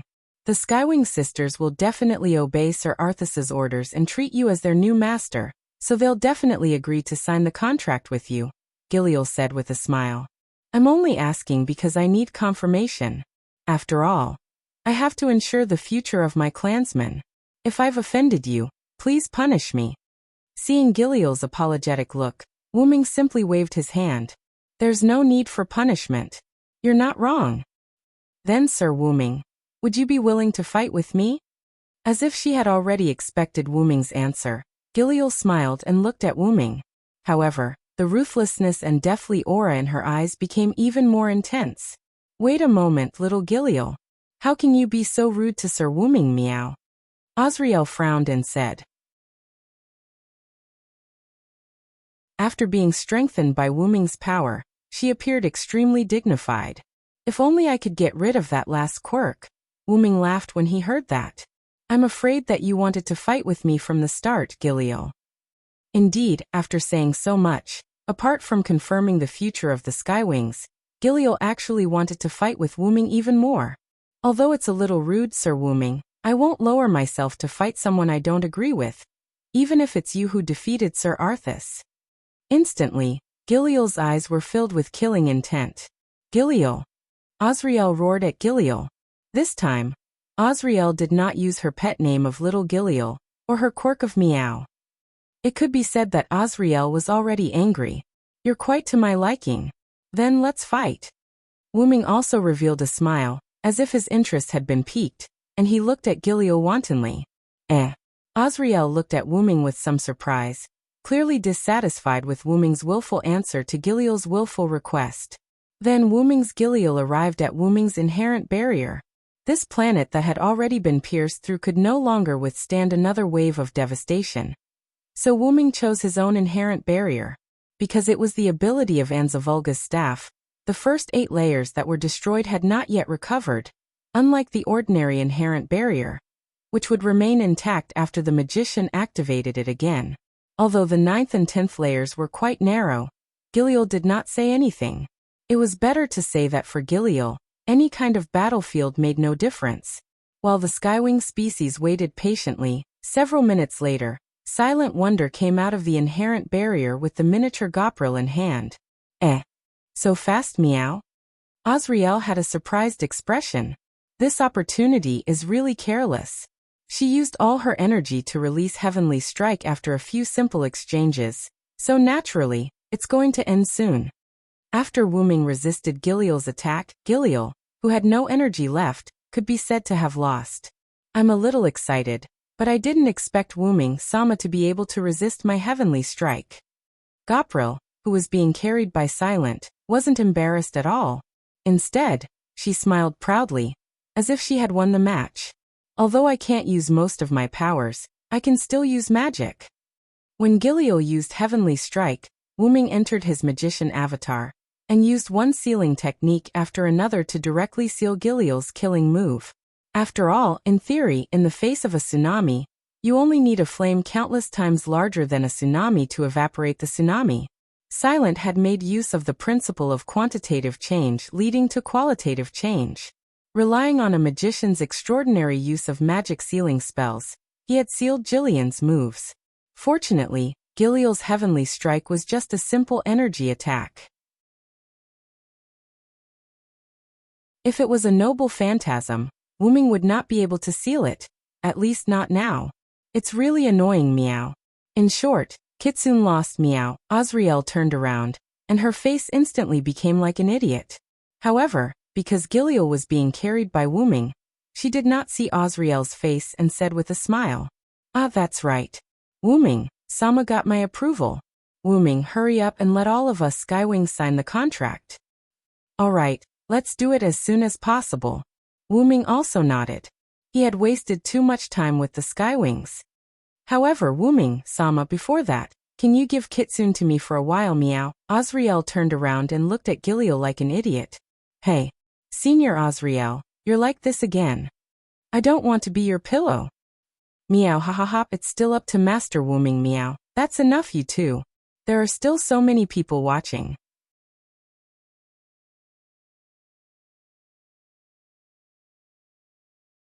Chapter 459. After that, Wu Ming entered Vitality Incarnation and released his mana, enveloping all the Skywings. Immediately afterward, the Skywings returned to their girl forms at a speed visible to the naked eye. But thanks to that, Wu Ming's Vitality Incarnation also entered a red alert state. After all, there were close to 10,000 Skywings.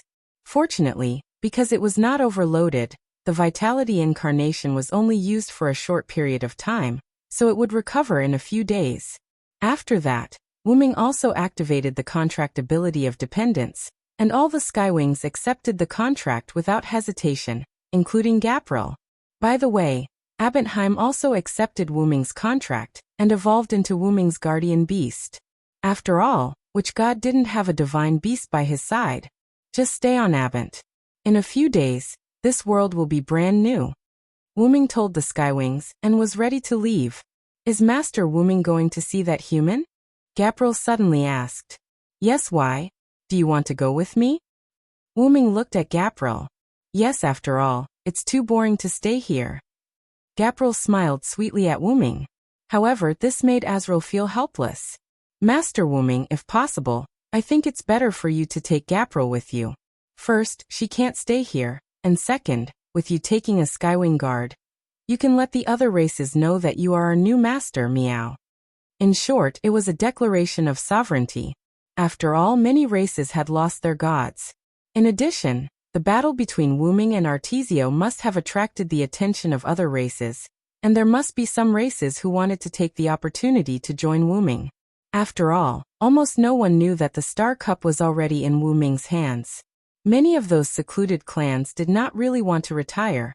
If they won the Star Cup for their own gods, they would naturally rise in status. Who didn't want status and power?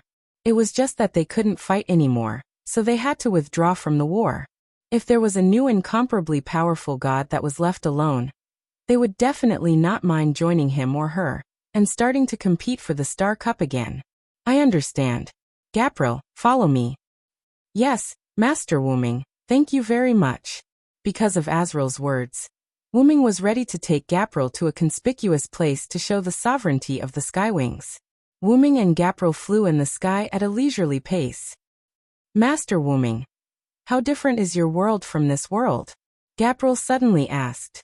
Wuming glanced at Gapril, and found that her eyes were filled with a thirst for knowledge. It was no wonder Gapril couldn't stay. How could she stay with such a strong thirst for knowledge? My world. You can say that it's completely different from this world, Wuming said as he flew. Oh, then can you tell me? Gapril's eyes shone like a wolf who had seen meat. Of course, no problem. Let's talk about language first. If not for my innate ability that allows me to communicate with people from different worlds without any obstacles, I'm afraid I wouldn't be able to communicate with you. Wuming had been to many places, but he had never encountered a language barrier. There was no doubt that this was a racial innate ability of the origin dragon. Now, Wuming and Gapril were communicating in the language of the Skywings. Every time he came into contact with a new species, Wuming could always subconsciously speak the language of that species and communicate with them. This could be said to be speaking the human language when you see the human, and the ghost when you see the ghost. After all, Wuming was born from the origin that gave birth to countless worlds and countless origin dragons, so it was reasonable for him to have this ability. But Master Wuming, you speak the language of the Skywings very fluently. Your innate ability is truly miraculous. In this world, because there were various gods, the creatures they created all had their own languages, including humans.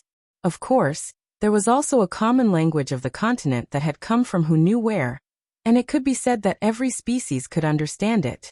Wuming suspected that it was because of this planet. As long as one was a native of this planet, they would definitely be able to understand the common language of the continent. Then, is there a unified language in Master Wuming's world? Gapril continued to ask. That's not the case. There are many countries and regions in my world. Just like this world, they were also invented by the races of each region. However, in my world, humans make up the majority, and other races are in the minority. Humans also have many races. Wuming began to explain non-stop, telling Gapril about the world of type moon. Yellow skin, white skin, and black skin? Humans can use magic? Magic? Generally speaking, it's not much different from magic. True ancestors and death apostles. I didn't think that your world would have fantasy breeds. Is this a character named Rune? Indeed, I can feel the tremendous power contained within it. Not long after, Wuming and Gapril came to an uninhabited forest. Along the way, Wuming told Gapril many things, and Gapril listened very carefully to the stories that Wuming told her. This greatly moved Wuming, and he even displayed the Lune runes for Gapril to admire. After all, anyone would be happy to be able to listen to him so attentively. Just as Gapril was drooling like an idiot looking at the Lune runes that Wuming drew in the air, she heard a bang, and the Lune runes all disappeared.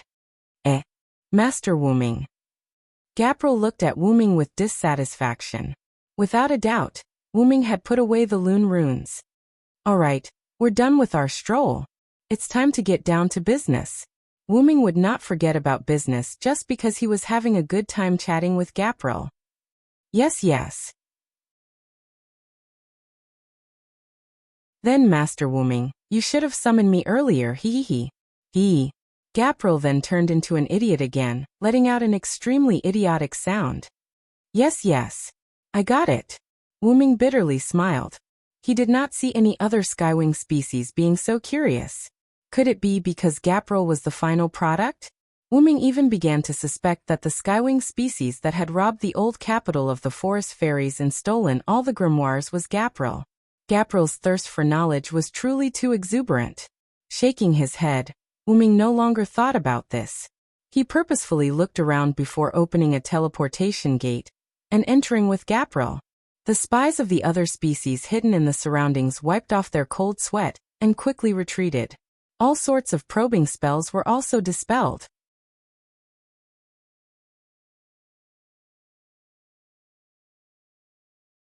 Chapter 460. In a cave, the water around him shimmered with the light of special ores. Rick was still wearing his tattered clothes from the forest god's attack. He sat on a stone bench uneasily. However, he was not alone. In this cave there were other ghosts that Rick had chosen. Rick had asked them to rest in other caves. Rick wanted to be alone in this cave. They were all missing an arm or a leg, but fortunately none of them were missing. Wuming's potion was indeed effective. None of them were crippled or had their skin festered due to the black ash, but they were still missing an arm or a leg. The ghosts did not always apply the black ash. They only applied it when they arrived at their destination and began their mission. This meant that they did not have any black ash on them when they were on their way. Putting aside the demons hidden on the continent, there were also those who were alone or hidden in the path that the ghosts had to pass through. Any single person of another race who accidentally discovered the ghosts was enough to pose a fatal threat to the ghosts. Coupled with the dangerous environment, it was a miracle that the ghosts were only missing an arm or a leg. There were no casualties. This is the possibility of being human. However, in the face of absolute power, we humans are still too weak, Rick said self-deprecatingly when he thought of everyone's efforts. Rick had been returning to this stronghold ever since Wuming teleported him back to Wuxia. However, his luck was not good. He ran into a skywing on his way back. How is that possible? Aren't the skywings at war with the forest goblins and goblins? Rick was dumbfounded. Without the black ash, the skywings had long seen through his human identity. Now Rick was prepared to die. Oh, a special human. This feeling of facing death with equanimity. Are you prepared to die? As he had lost his right arm, Rick took out a dagger with his left hand and glared at the skywing in front of him. Although Rick used his left hand to wield the dagger, it did not affect him much. To survive in such a world, it was necessary for both hands to master the way to use weapons. Not a bad eye. Looks like I'll have a decent spoil of war today. The Empyrean Wing smiled. As someone who was very familiar with other races, Rick naturally knew that the spoils of war the skywings were talking about were the severed heads. Well, it just so happens that I have something to do right now. I'll put your head on your neck first. It was as if the Empyrean Wings were playing a prank on him. With a delighted smile, they took to the sky and left. Then Rick slumped to the ground. Although Rick didn't know why the other party had spared him, the most important thing was that he had survived. I wonder how the Villo is doing. Rick began to worry again. No matter how he looked at it, the person who had taken his arm was not someone to be trifled with. Not to mention, Wuming had called her the forest god Canas. Although he did not know if it was the real forest god Canas, Rick knew that the enemy was not to be trifled with. The Earth's core has indeed been pierced through, so the Star Cup should have been released as well. Then the Earth's crust shook violently last night. Could it be that the gods were fighting for the Star Cup? Rick frowned. Rick saw the Earth's core being pierced through, but he did not see who had obtained the Star Cup. Therefore, Rick guessed that the Earth's crust shaking was caused by the gods fighting for the Star Cup. Rick's guess was not wrong. Wuming and the Star Cup's consciousness were indeed fighting for their lives. It was inevitable that whoever won would obtain the Star Cup. However, if you think about it carefully, this is also beneficial to humans. No matter which god gets the Star Cup, the war will naturally end. However, Rick immediately shook his head. A god who can't ensure the safety of humans, possessing the Star Cup is equivalent to giving humans an unprecedented disaster. Rick sighed helplessly. I can only rely on you, Lord God from another world. After all, Rick still dared to prance around under the eyes of a god, but Rick really did not dare to snatch something from a god. It should be said that he could not snatch it. Humans without power could only lead the war to an end. If humans really had the power to change the outcome of the war, then humans would not be where they were today. Then I'm really honored, Rick. Suddenly, Wuming's voice sounded in the cave. Lord God. Rick looked at the source of the voice excitedly, but his voice came to an abrupt stop. It was not because of Wuming, but because a skywing species was following behind Wuming. Moreover, it was the skywing species that had let him go. In an instant, countless questions arose in Rick's mind. Why would the Lord God have a skywing species behind him? Wasn't the skywing species a subordinate of the war god Arceus? Could it be that the Lord God and Arceus worked together? Many questions filled Rick's mind. Seeing Rick's eyes constantly changing, Wuming easily guessed his thoughts. Arceus is dead. I defeated him. Wuming's words shocked Rick. To be able to defeat the war god who was known as the strongest in this world.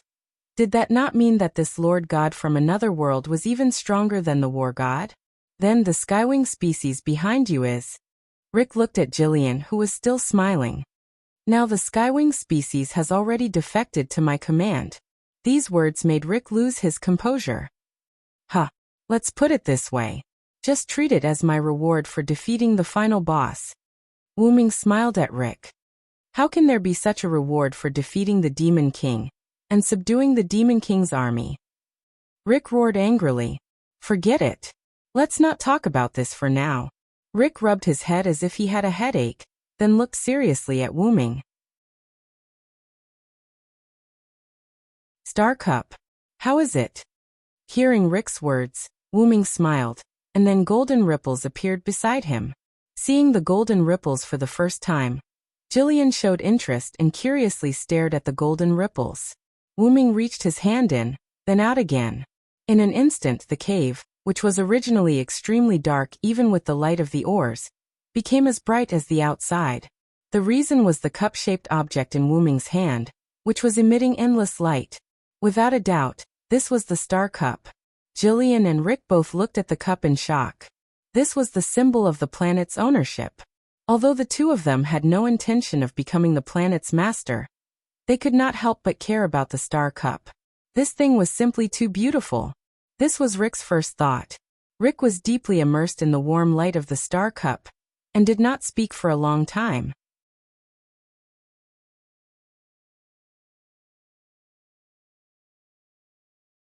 Chapter 461. So this is the Star Cup. Rick said in a confused manner. Yes, this is the source of the gods' dispute and war, the Star Cup. The entire planet was engulfed in the flames of war. Countless lives were lost. The sky lost its light and was shrouded in darkness. The ground was covered in black ash. The cause of all this was the beautiful little cup that was glowing in front of him. The ownership of the planet. The throne of the only god. Now this war can finally end. Rick clenched his fist and lowered his head. A few drops of tears rolled down his cheeks as he spoke in a choked voice. Looking at Rick in this state, Wuming's Jillian seemed to have realized something. Her eyes were filled with thoughts. At the very least, you humans participated in ending this war. You were the victors from the beginning. Usually, only those who yearn for peace will get what they wish for in the end. Wu-Ming said to Rick with a smile on his face. Also, I believe that even without me, you can save this planet. The possibility of humans isn't some weak force. From the beginning, Wu-Ming had sensed endless possibilities from Rick. The feeling that Rick could end the war even if he did not come to this world lingered in Wu-Ming's heart. If Shiobi met Rick, he would most likely be influenced by Rick's inner feelings. With Rick's opportunity and the Kikai Seed's ability, the possibility of ending the war was quite high.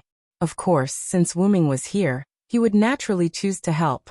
Wu-Ming was glad that he came. Otherwise, even if Rick's plan was perfect, he would still die in the end. The Star Cup did not allow non-gods to become the only god. Wu-Ming could feel the rejection from the Star Cup towards Rick and Gopril. It was as if they would turn into ashes if they were to touch it. Wu-Ming's hand was wrapped around it. Wu-Ming, on the other hand, was judged as neutral by the Star Cup because of the Root Dragon's power. The Star Cup would not allow Wu-Ming to become the only god, nor would it harm Wu-Ming. It truly treated Wu-Ming as neutral. But now there's another big problem. Wu-Ming smiled bitterly as he lifted the star-holding cup. Wu-Ming started to explain when Gopril's big, curious eyes and Rick's teary eyes looked over. Because I'm not a native god of this world, the Star Cup doesn't recognize me. And the Star Cup can only be inherited by the gods. In other words, whether it's a creation of the gods or a human, they can't control the Star Cup. Wu-Ming told them the bad news. Jillian wasn't moved. She wasn't interested in these things, and Rick's expression didn't change much as though he had expected it. You don't seem surprised? Wu-Ming asked. While I was waiting, I also guessed that humans might not be able to use the Star Cup. Furthermore, I didn't have any intention of obtaining the Star Cup, so I wasn't surprised, Rick said slowly. Besides, I originally wanted you to become the only god, although it's impossible now. Rick shook his head regretfully. The three fell into silence. Hey Rick, have you ever thought about how gods are born? Wu-Ming suddenly asked. Facing Wu-Ming's question, Rick didn't answer immediately. Instead, he began to ponder. My lord, isn't it because the elven corridor gave birth to a divine seed? Seeing that Rick didn't answer, Jillian spoke up. However, Wu-Ming smiled and shook his head. Of course, Wu-Ming wouldn't ask such a simple question. Otherwise, Rick wouldn't be deep in thought. What I mean is, why would the elven corridor give birth to a god? Is there a source beyond this? Jillian also fell into deep thought. She wasn't very interested in this kind of thing and had never thought about it before. She simply gave up after thinking about it for a while. If there were no god seeds, then there would only be one kind of creature in the world. Because only humans were born to live on this planet, the other creatures were all created by the gods. Wu-Ming's words gave Rick some idea. From what I know, every world has faith. If the gods rely on faith, they can become extremely powerful. Wu-Ming began to tell the story. Faith can provide the gods with endless power. The more people believe in the gods, the more powerful the gods will be. However, once the believers disappear, the gods who rely on faith will instantly fall to the bottom. This was basically the reason why the gods in the Type Moon world retreated. People began to understand the magic that could only be used by the gods, and it was Solomon who created the magic. People began to understand mystery, no longer held reverence, no longer believed, and slowly began to believe in science. As for the gods, they can also be born from faith. Wu-Ming's words shocked Jillian. My lord, do you mean that the divine seed is born from faith? Then Jillian began to think. The divine seed was born from faith. If that was the case, before there were divine creations and gods, whose faith gave birth to the divine seed? Jillian looked at Rick. Without a doubt, the answer was humans. They had no power, no spirits in their bodies, and were extremely weak. However, they were able to play a role in ending this great war. Although in Jillian's eyes, humans were still insignificant. This war was just humans basking in her lord's glory. You should have thought of it, Rick. The humans' faith gave birth to the gods, and the gods created various races. Wu-Ming nodded, then looked at Rick. The forest god, the forge god, the war god, the doubt god, the ocean god. All the gods had their own duties.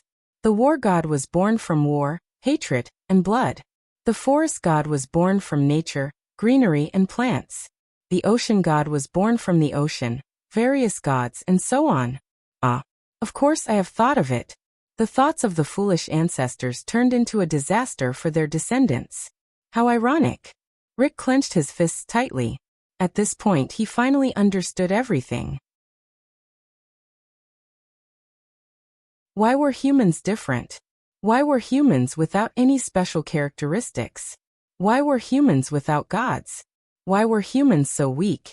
It was all because there were only humans on this planet. Because of the human thoughts, this magical planet's mother gave birth to her younger brother in her own body. However, in the end, the younger brothers of the humans created various descendants, and the younger brothers ignored the humans as their elder brother in order to fight for the position of the family head. Or rather, they never thought of themselves as having an elder brother from the beginning. These humans were probably the servants of the family, the younger brothers thought. Then the Earth's mother was scarred, and the only elder brother could not stand it anymore. He began his journey to end this farce of a family power struggle. What a crappy family drama, Wu-Ming mocked. Then Wu-Ming looked at the disappointed Rick. Hey Rick, we need a new god, don't we? Another sentence made Rick realize something. You mean?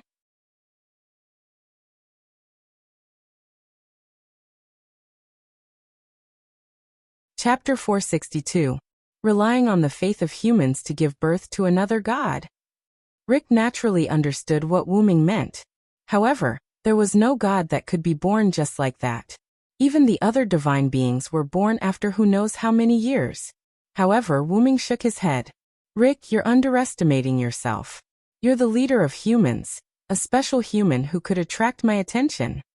Although the human leader's words were a little absolute since there was no telling if there were other humans in this world, Rick had indeed attracted Wu-Ming's attention through the black origin mud in the Star Cup. It was because of his strong belief that Rick's voice could reach Wu-Ming's ears through the black origin mud. Haven't you realized that there's a god like that beside you?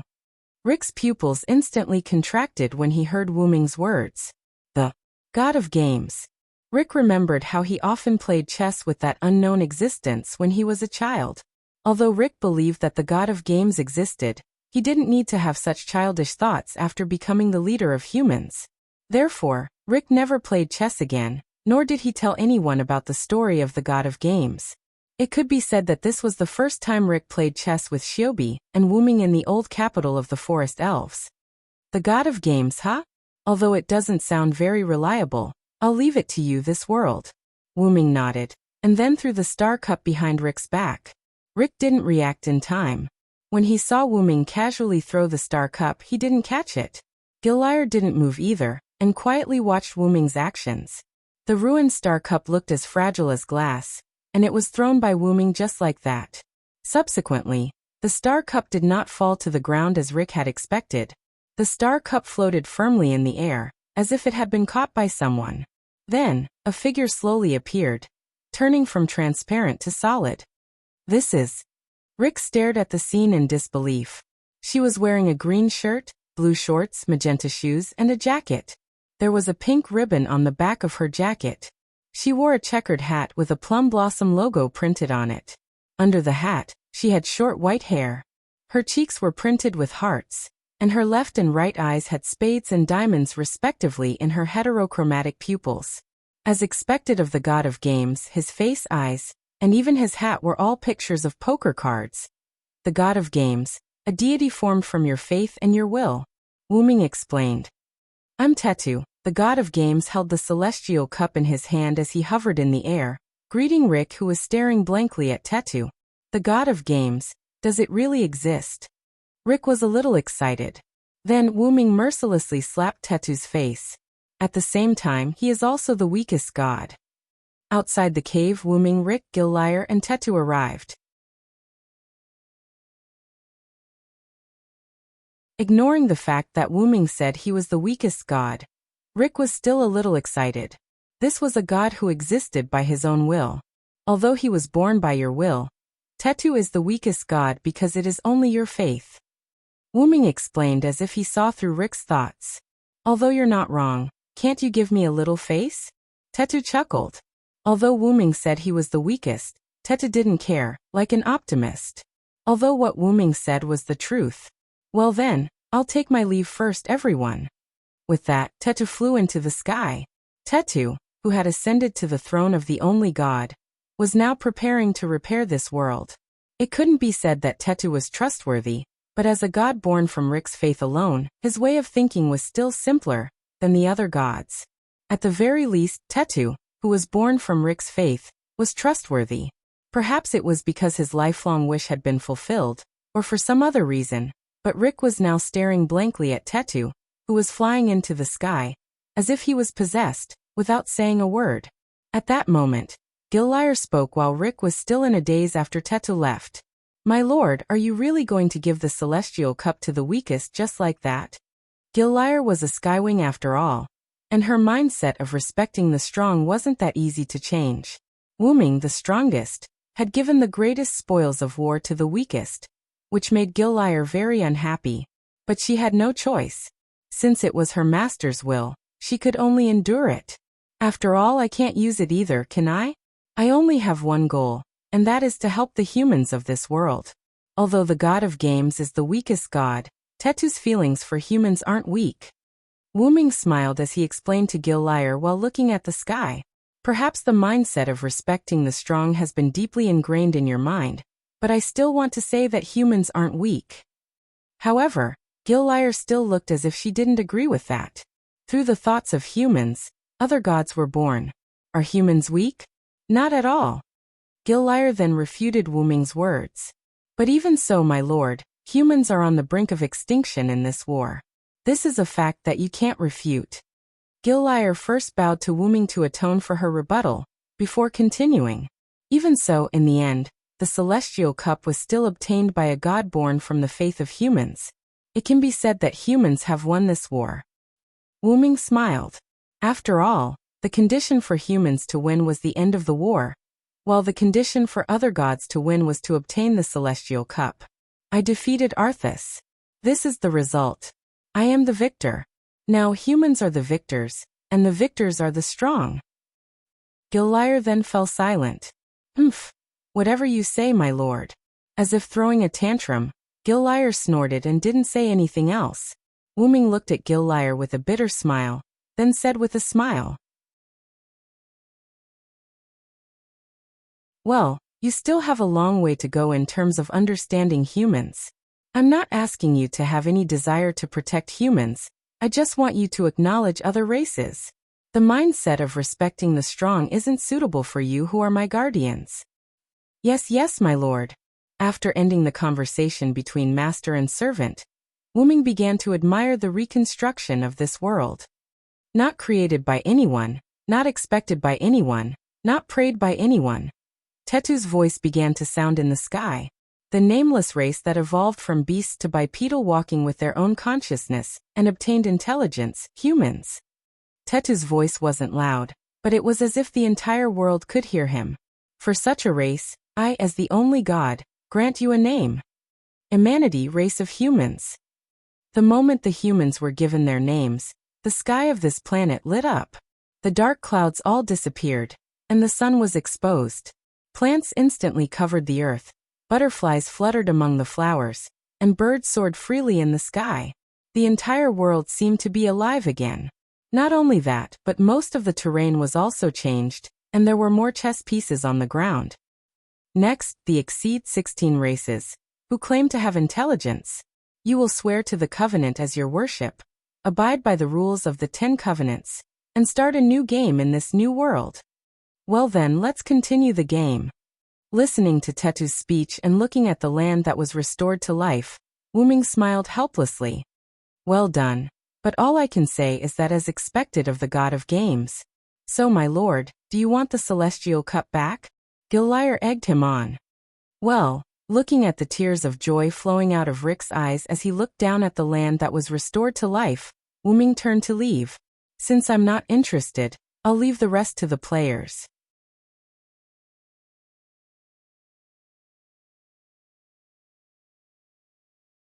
Chapter 463. Wuming slowly walked on the land that was overflowing with life, admiring the scenery around him. The trees were lush, Butterflies were dancing, and all kinds of small animals were coming and going. Birds were flying freely in the sky. Arriving at a highland, Wuming looked down at the plains in front of him and sighed. You don't say. Controlling the Star Cup is really like controlling the ownership of a planet. In just an instant, the entire planet changed. It was as if Tetu had entered an editing interface. He formatted the dying planet and gave it new life. At that moment, Xiaobi, who was following beside Wuming, spoke. Xiaobi, I like the current planet. Xiaobi looked at the land in front of her with a happy expression. Wuming couldn't help but look at his sister, who was smiling so innocently. After Tetu reorganized the world, he set the 10 covenants. Wuming didn't pay attention to the content of the covenants, only knowing that they were related to the game. Wuming couldn't help but complain about Tetu again, as expected of the god of games.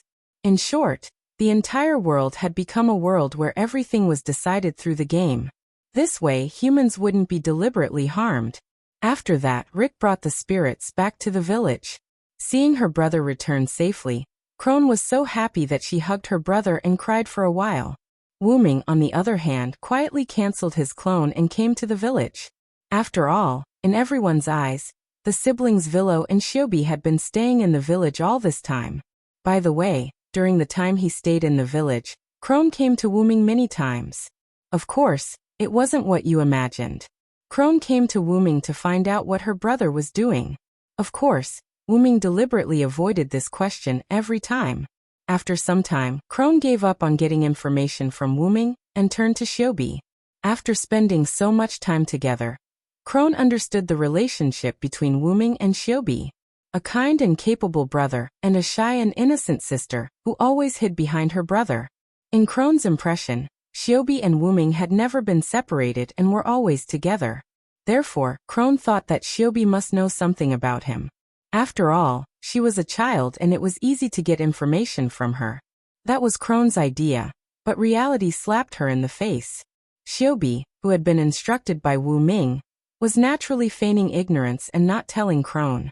Although Crone wasn't happy that she couldn't get anything out of Xiaobi after half a day. Thanks to this, her relationship with Xiaobi, they were like sisters. Thanks to Crone, Wuming, but Xiaobi. Even if Crone was willing to accept Xiaobi after knowing her identity, it didn't mean that others were willing to accept her. Therefore, after a few days of recuperation in the village, Wuming decided to leave with Xiaobi. He would let the image of a kind and reliable brother and a pure and timid sister be fixed in the hearts of Crone and the others. Wuming used the excuse of Xiaobi and I are going back to our hometown, and the current world is decided by the game, so there's no need to worry about safety, to leave with Xiaobi. Wuming still remembered the scene of everyone sending them off. Crone hugged Xiaobi and cried, while Rick and Wuming shook hands. Rick knew that once Wuming left, it was very likely that he would never see him again in this lifetime. Take care, Villo. You too, Rick. There weren't many words, nor were there any words of gratitude. With just a few words, the two of them let go of their clenched hands. Then, under everyone's reluctance and blessings, Wuming took Xiaobi and rode the horse of this world that Crone and the others had given them and headed into the distance.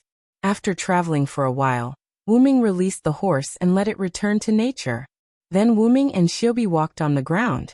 After all, the two of them really didn't need any means of transportation. How does it feel to gain feelings, Xiaobi? Wuming gently touched Xiaobi's head and asked. Xiaobi put her hand on the power furnace in front of her chest and slowly answered Wuming. Xiaobi can't say. But Xiaobi is very happy, brother. Is that so? That's enough, my sister.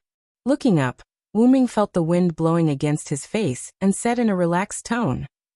I'm preparing to leave this world. What about you? Wuming asked. Xiaobi understood what Wuming meant. She was abandoned by the Kikai seed and the possibility of her returning was not high. Therefore, Wuming wanted to ask if she wanted to go with him. Then Xiaobi shook her head. Xiaobi is preparing to return to the Kikai seed and pass on her feelings to everyone. Xiaobi stared at the pair of mechanical eyes. Although it was mechanical, it was full of charm and emotions like a living creature. This is going to be a tough road. Are you ready? Wuming once again patted Shiobi's head and exhorted his sister like an elder brother. Yes, Shiobi is ready. Shiobi will definitely let all the Kikai seed gain feelings, brother. Shiobi looked at Wuming with a smile. Through those eyes, Wuming read the firm belief. Wuming smiled and then activated the soul of words. A person with a supreme protective divine power. God protects him, the devil hates him, and no enemy can approach him.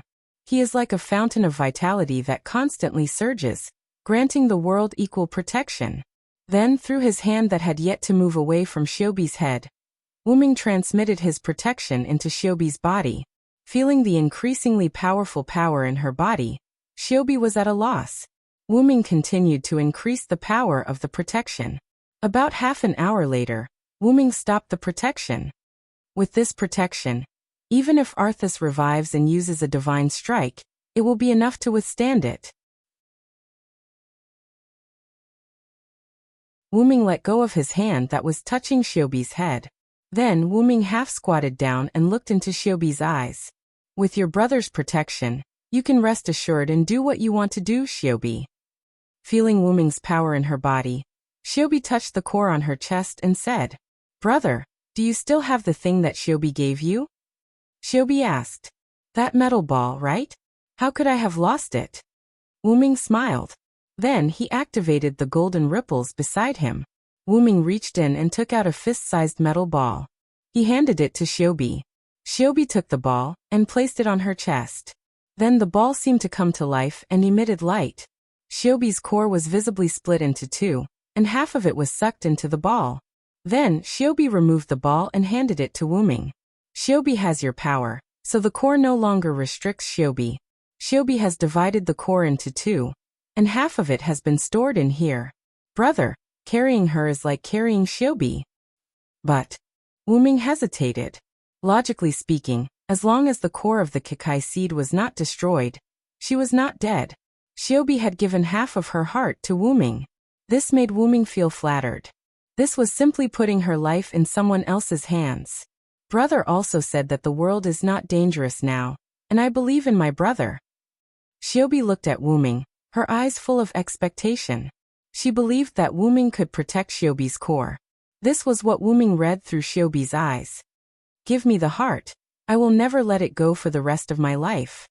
Shiobi too, with your brother's power, Shiobi will not let go of your brother. The wind blew, brushing the grass on the ground. The sun shone gently on the brother and sister on the ground. Everything was so beautiful.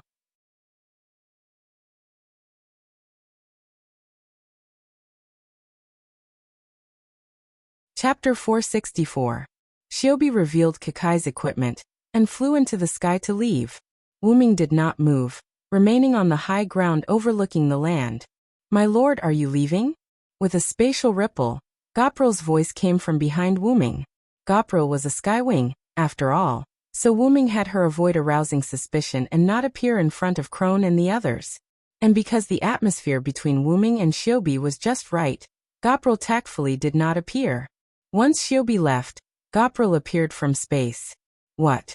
Are you excited because you can't wait to go to my world? Wuming half-joked. Well, a little. Gopril smiled, the wings on her back trembling, showing how unsettled she was. Alas, Wuming cruelly shattered Gopril's fantasy. For the time being, I probably won't summon you. Just obediently stay on a bont. How could it be like this? Gopril was like a deflated balloon, powerlessly slumping to the ground. This world has already become meaningless. Master, please hurry and take me away. Gopril was like a canary in a cage, looking at Wuming with a pitiful gaze. That was because Te2 had turned this world into a game where everything was decided. That meant that there would be no more killing. This was hell for the Skywings, who loved to kill and snatch kills, as well as the god-slaying weapons. As a cute girl, it's not good to always talk about killing and fighting. You need to learn how to cultivate your character. How about this? Tell Azrael to give an order to all the Skywings that the new generation of Skywings is no longer a killing machine, but a collector of culture. The current mission of the Skywings is to collect the culture and knowledge of this world. Whether it's to collect books or use magic to record them, gather as much knowledge as you can. The moment he said this, Gopro became interested. She had always liked all kinds of culture. By the way, after collecting the culture, the Skywings need to study it and learn the advantages of it. Don't be like bookworms who only know how to copy. Yes, my lord, your subordinate will do it right away, Gopro replied playfully, then fled into space and disappeared. Wu Ming smiled helplessly and shook his head. Then Wu Ming said to no one, "Aren't you going to come out and meet me? After all, I'm your benefactor who helped you ascend to the throne of the one God." After Wu Ming finished speaking, a child's voice sounded. "Haraha, are you leaving? Do you still need me to send you off?" Tei-Tu appeared in front of Wu Ming and laughed happily. It had to be said that after becoming the only god, Tei-Tu could be said to be an omnipotent god. However, he could only be omnipotent on this planet. In any case, the current Wu Ming had no confidence in defeating the current Tei-Tuesday. If he were to leave this world, while he would not be completely useless, he would still be much weaker. At the very least, in another world, Wu Ming would be able to grind Tei-Tu to the ground. There's nothing wrong with the Celestial Cup, right? Wu Ming ignored Tei-Tu's joke and asked about serious matters. No, there's nothing left of that black origin soil you mentioned. If not for the fact that there are some traces left inside the Celestial Cup, I'm afraid I would have thought that you were lying to me. Tei-Tu was like an optimist as he happily answered Wu Ming. Incidentally, Tei-Tu was still lying down in the air, using his arm as a pillow. It's best if you be careful. If you get corrupted by that thing, we might become mortal enemies, Wu Ming warned. Ha ha ha, even if that happens, I'll only play games with you. I don't like fighting and killing. Tei-Tu was not wrong. If Tei-Tu was really corrupted by the black origin soil, with Tei-Tu's spirit, the black origin soil would not be able to turn Tei-Tu evil. It might even make Tei-Tu an even more powerful good god. However, even if Tei-Tu was a good god, he would still treat Wu Ming as an enemy. That was why the black origin soil was so frightening. If the black origin soil was allowed to corrupt all worlds, then Wu Ming would really become an enemy of the entire world. Forget it, I'm really an idiot for worrying about you. Wu Ming smiled bitterly and shook his head. Well then, I'll be leaving first. Help me take care of the humans, god of games. With that, Wu Ming's figure disappeared from where he was. Don't worry, I'm very fair, Tei-Tu said with a smile, but that pink face of his was black no matter how you looked at it. And so, Wu Ming ended his journey in this world, and returned to the dimensional tunnel. Once inside, Wu Ming was not in a hurry to head to the world of singularities, and instead flew out of the tunnel. Now the flaws of this body could be seen. His authority incarnation had too many limitations, and was not powerful enough. Even the divine blade of salvation that was one with Wu Ming was only a replica in this body, and was not as powerful as before. Therefore, Wu Ming decided to return this body to the furnace to reconstruct and evolve it. Wu Ming soon returned to the root, and nothing happened because Kalas was there. Lord Wu Ming. Kalas greeted from the head of Wu Ming's main body. You've worked hard, Kalas. Wu Ming said. You're too kind. Kalas replied, flattered. Wu Ming smiled and didn't say anything more. The relationship between the two of them was already beyond the point of needing thanks. Then, Wu Ming revealed the true form of this body, which was the body of the root dragon. Wu Ming looked at his main body, which was much smaller than before, and was a little troubled. So it's time to level up. Then Wu Ming's consciousness disappeared from this body and returned to his main body. Wu Ming, who had returned to his main body, opened his eyes, and an indescribable aura filled the entire root. Then the dragon horns on Wu Ming's head glowed, and the golden chains around him danced. If my main body encountered the Star Cup's consciousness, I might be able to kill it with one claw. Wu Ming felt his current strength and said confidently, let's see which singularity Chaldea has reached. With that, Wu Ming's huge ruby-like dragon eyes turned golden, and something invisible flowed in his eyes.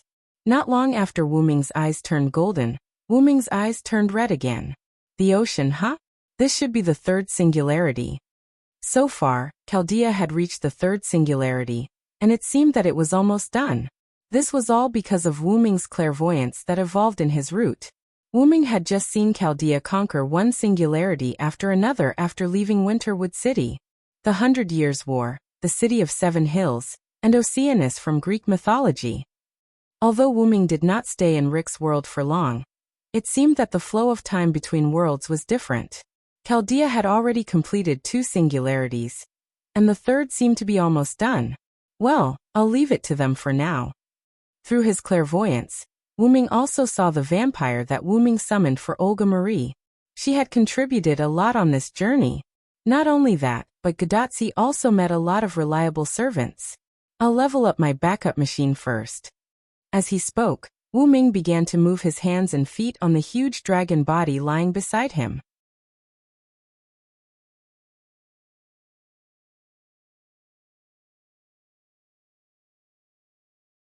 Chapter 465. Inside the Root of Origin, Ming had been upgrading his own body for some time. Because there were many things that needed to be upgraded, after Ming came up with a general format, he put the body aside, and then channeled the power of the Root of Origin into the body, allowing it to be modified by the Root of Origin's energy. That's it for now. Ming nodded the huge dragon head in satisfaction. Chaldea should have finished conquering the 4th singularity, right? How about I go to the next singularity and wait for them? Ming thought, and activated clairvoyance again, spying on Chaldea and the others. Oh, the mastermind has come out early. How unbecoming of a big boss, Ming said sarcastically. Then Ming looked around. I don't think the Root of Origin will attack so coincidentally. I'll go meet that magic king. With that, Ming flapped his wings and flew out of the Root of Origin. But then, traces of black matter appeared outside the Root of Origin. In the 4th singularity of the M-Moon world, under the magic fog city of the underworld, in an underground space similar to Winterwood City, 4 huge pillars of flesh with eyes released powerful magic power, wreaking havoc in this underground space. If Ming was here, he would definitely recognize this thing. The demon god pillar that Lev once transformed into was such a disgusting thing. The residual magic power in the space proved that a few servants had just left. In front of the pillars of flesh, many people stood there.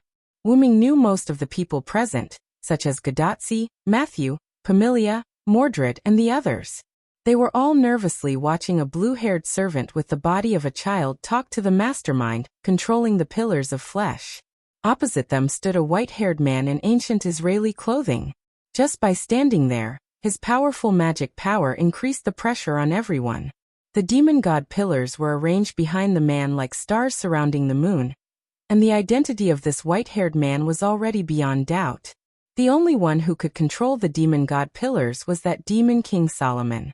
Having had enough of the boring conversation, Solomon shook his head helplessly. I don't want to talk to you anymore. I have to say that human weapons are just like humans. Both of them are hopeless. Upon hearing this, Matthew immediately raised his shield and stood in front of Gadatsi. Even though his legs were trembling, Matthew still firmly guarded Gadatsi. Instead, it was Pamilia who went against her usual arrogance. She had an unusually calm expression and didn't say anything, as if she was waiting for the right moment. Oh yeah, are they going to attack us? The blue-haired man said in a low voice, not at all afraid that he was about to leave. However, this did not mean that others would not be angry. Tisk, you really make people angry, Mordred said irritably. She then raised the Emperor's sword in her hand and prepared to attack. That being said, even she couldn't guarantee that she would be able to take a blow from the Magic King. The servants who left before were the examples. Destroy them, demon god pillars. Solomon just finished speaking, and the 4 meat pillars that were wreaking havoc in this underground space began to dance. Immediately, when everyone was at their wits' end, there was a strong fluctuation in the space. A huge dragon claw appeared in this underground space. As if catching an earthworm, the 4 demon god pillars were uprooted and then directly crushed. Bang! The demon god pillars didn't even leave behind a wail. All of them turned into pure magic and dissipated in the air. Gadatsi and the others looked at the huge dragon claw that was still there with a dumbfounded look. Obviously they didn't react. However, Pamilia relaxed, as if the reinforcements had come. Mordred said in a displeased tone after sensing the restlessness of the bloodline in her body. "TSK, we're too late," Mordred complained, but her tone had already relaxed. Then, when Gadotsi and the others were wondering who saved them, Solomon opened his mouth. "I didn't expect you to come here with your original body." "Same here. Didn't you also come here with your original body?" Wu Ming's voice came into this space. This voice is Assassin Senior. Because he used his original voice, Matthew easily recognized Wu Ming's voice. Immediately, the huge dragon claw turned into magic and landed on the ground. Wu Ming, wearing assassin's uniform, appeared in front of Gadotsi and the others. "Assassin!" Gadotsi shouted excitedly and threw herself on Wu Ming's back. Yes, I'm here. Also, a girl should be reserved. Don't throw yourself on others so easily." Gadotsi nodded and obediently came down from Wu Ming's back and wiped the tears from the corner of her eyes. This couldn't be blamed on Gadotsi. The horror brought by Solomon was not something a little girl who had just become a magician for less than half a year could bear. It could be said that if it wasn't for Matthew's ability to protect her, Gadotsi would probably have mental problems now. "That's because you're always reliable, assassin," Gadotsi smiled. It seemed that Wu Ming left a strong impression on Gadotsi when he burned and polluted Winterwood City. "There should be a limit to how much you can ignore me." Then the Magician King roared out angrily. After comforting the frightened Gadotsi, Wu Ming looked at Solomon. "You just wanted to kill them, right? The mastermind behind the burning of human rights." Because everyone already knew that the other party was the mastermind behind the burning of human rights, they were not surprised that Wu Ming knew about it. "I didn't want to kill them, after all they are no threat to me, but those people over there have your aura. I can't endure it any longer." Solomon said violently, almost to the point of roaring. Solomon's eyes were blood red at this moment, and his mouth was cracked open like a monster. Black threads also appeared on Solomon's body, and countless magic power was released as if it was free. Wu Ming's eyes narrowed slightly. Taking a closer look, these are not threads, these are all small black mud. Because of the black mud, Solomon had a strong killing intent towards Wu Ming, and this killing intent implicated Gadotsi and others. "Then do you want to do it now?" "I don't mind." Wu Ming became serious, and began to release magic power from his body, forming a situation where he was equal to Solomon. But in an instant, Solomon calmed down, and his eyes and mouth returned to normal. "I really forgot myself. These things are powerful, but they affect my mood too easily."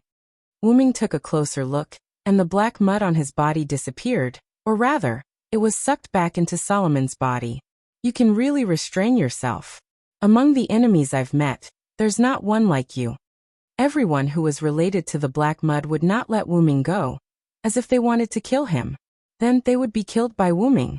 If they could calm down, they could still have a big impact on Wu Ming. Just like the consciousness of the Star Cup, if it could leave first, and then give the Star Cup to Kaina's, then it would be the only god by using Kaina's body, and Wu Ming in that body would not have the ability to beat it. After all, even the weakest Teto became the only god. Wu Ming did not dare to say that he could beat him. From this, it could be seen that the Magic King was able to suppress his desire for Wu Ming, and could be said to be the ultimate big boss. That's all for now. I'll bring you some good stuff at the next singularity. After saying that, as if afraid that his desire for Wu Ming would flare up again, the Magic King left. It was good that he left. This made Wu Ming worry less. After all, if they fought, Gadotsi and the others behind him would be a burden. Then Gadotsi and the others, who had been silent all this time, began to ask questions. You're tuning in to the Li Mei's Wuxia Whispers YouTube channel. We're so grateful for your support, and don't forget to subscribe to join us on this incredible journey through captivating stories. Your generosity through donations truly makes a world of difference, as it's the primary source of revenue that allows me to expand and enhance this channel for you. Thank you from the bottom of my heart for being a part of this adventure.